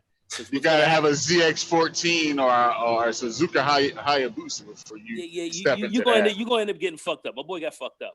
And and he just did not have that level of riding experience. He rode a little bit, he loved the bike, and he had the money, and he went and bought it, and he ended up getting fucking twisted out. So I know that the safety features are great on these bikes, but I still think you should have some experience if you're gonna play around with that type of equipment. You should at least have had some good experience with something like that before. I had a good friend who actually had one of those Yamaha's R1. that thing was a nasty piece of work too. But and these super bikes are awesome, but they are dangerous. You gotta know what you're doing. Well, Mike, what type of bikes? Can you name a couple of the bikes you've had before? Honda CBR. This was only 600. Okay. Yeah. Oh, Honda CBR 600, like early 2000s or more? Yeah, early 2000s. Okay. Well, I mean, that's 100+ horsepower bike right there. Even in the latter years of back then, I would say, the V4 would be quite an upgrade power-wise, big time. Talking probably double the power. It definitely had to be respected for sure. Yeah, but it's outstanding bike. I was gonna say this too. I think it may be out of production now, but they had that 848 Street Fighter, and that was pretty bad too. And it had less power, but still a lot of power. Those were really nice. Yeah, I knew a guy that had an 848 Street Fighter. It was pretty sweet too. Yeah, those are still nice bikes. Quiet as kept, because they didn't sell a whole lot of them. Right. Yeah, there's still some brand new ones out there. 2015's brand new, 0 miles on them. They never sold. The dealership, the BMW dealership next to me, motorcycle dealership, has 2 brand new ones from 2015, 2013, brand new, 0 miles. Imagine that. Yeah. I would, if you're looking at bikes too, I would definitely check out MV Augusta too. That's my favorite brand, and I got an F4, an older F4 too, and hey man, that's the most elitist, exotic sport bike you're gonna get. Every time I pull that thing out, it's like pulling out an old Diablo or Lamborghini or something, man. Mm-hmm. I go to the bike meets, I get all the oohs and ahs with it, man. Nobody got one, so you ride it with your fur coat. I ride the Vanderhall with the fur coat. Nice try, Mike. Oh, you got a Vanderhall? Yeah, you got the pimp juice cup, man. You got the pimp juice cup to go with the fur coat, man. Oh yeah, man. Gotta have the clear Cazals with the jewelry, man. Crazy. Yep. That's absolutely crazy, man. No, but I'm a big fan of Ducati and MV Agusta. I just think that the prices that they're charging for those things, man. Mike, the reason why is because they're in the family, man. That's why. Yeah. La Costa Nostra? Yeah, Ducati is a part of the Volkswagen group. Yeah. Oh, now they are, but no. I'm just saying in general for their bikes, in comparison to something like a Triumph. Yeah, I mean. Oh yeah. Hey, don't sleep on them Triumphs. I had a 989 Speed. That MF ran. Yeah, I can imagine it. But the thing is, a Triumph is 50% cheaper than Ducati. Yeah, I mean, it depends. Well, it depends on what you want to get into. But yeah, by comparison, model wise, Ducati NV is most definitely gonna be more expensive. Like if you're trying to keep it under 20 though, they got some dope bikes, man, in the 800cc range. I would definitely rock. That's got power for sure. Mm-hmm. Yeah, I like that. So what, have you had any experience with the Aparellos? Yeah. Oh yeah. Yeah. The 210. Yeah, the Naked Aprilia. Yeah. Yep. Yeah, the 210, man. They got good bikes. The ones like I would say probably before 010, you gotta really watch for them, man. They had like little electrical gremlins and stuff. And generally speaking, the older stuff, man, like the Italian stuff, man, they were a lot more finicky, man, with little issues and stuff compared to the Japanese stuff. But I mean, that's what you get when you go on with that, with like an upscale, like Italian manufacturer of old. Like the new stuff is like top notch quality across the board, though. Only thing I would mess with from the Italians, other than a Ferrari, is probably an Alfa Romeo. I really like those Giulias, those quadrifoglios. Oh yeah, they lose their value a lot though. Yeah, they do. They do.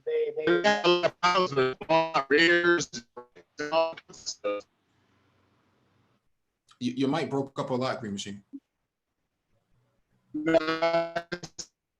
A lot of reliability issues, blowing out rears and stuff. Yeah, there's a brother on there. There's a brother on YouTube. He used to have a quadrifoglio, and he traded his in. No, excuse me. He had a Maserati, but he had traded in because he used to work in a Maserati dealership. He traded in and brought a Kia Stinger instead because he wanted to save some money because them maintenance costs was killing him. Oh, yeah. I've been hearing good things about that Stinger. You know, Doug DeMero just bought a Kia Stinger. Yeah. I test drove one before I bought my red Sport, and I like it. Nice. I like it. Yeah, it was a solid car, but Infiniti gave me a hell of a deal. Alejandro bought one also. The reason I got the red Sport versus the Stinger was Infiniti gave me a hell of a deal on it. Oh, okay.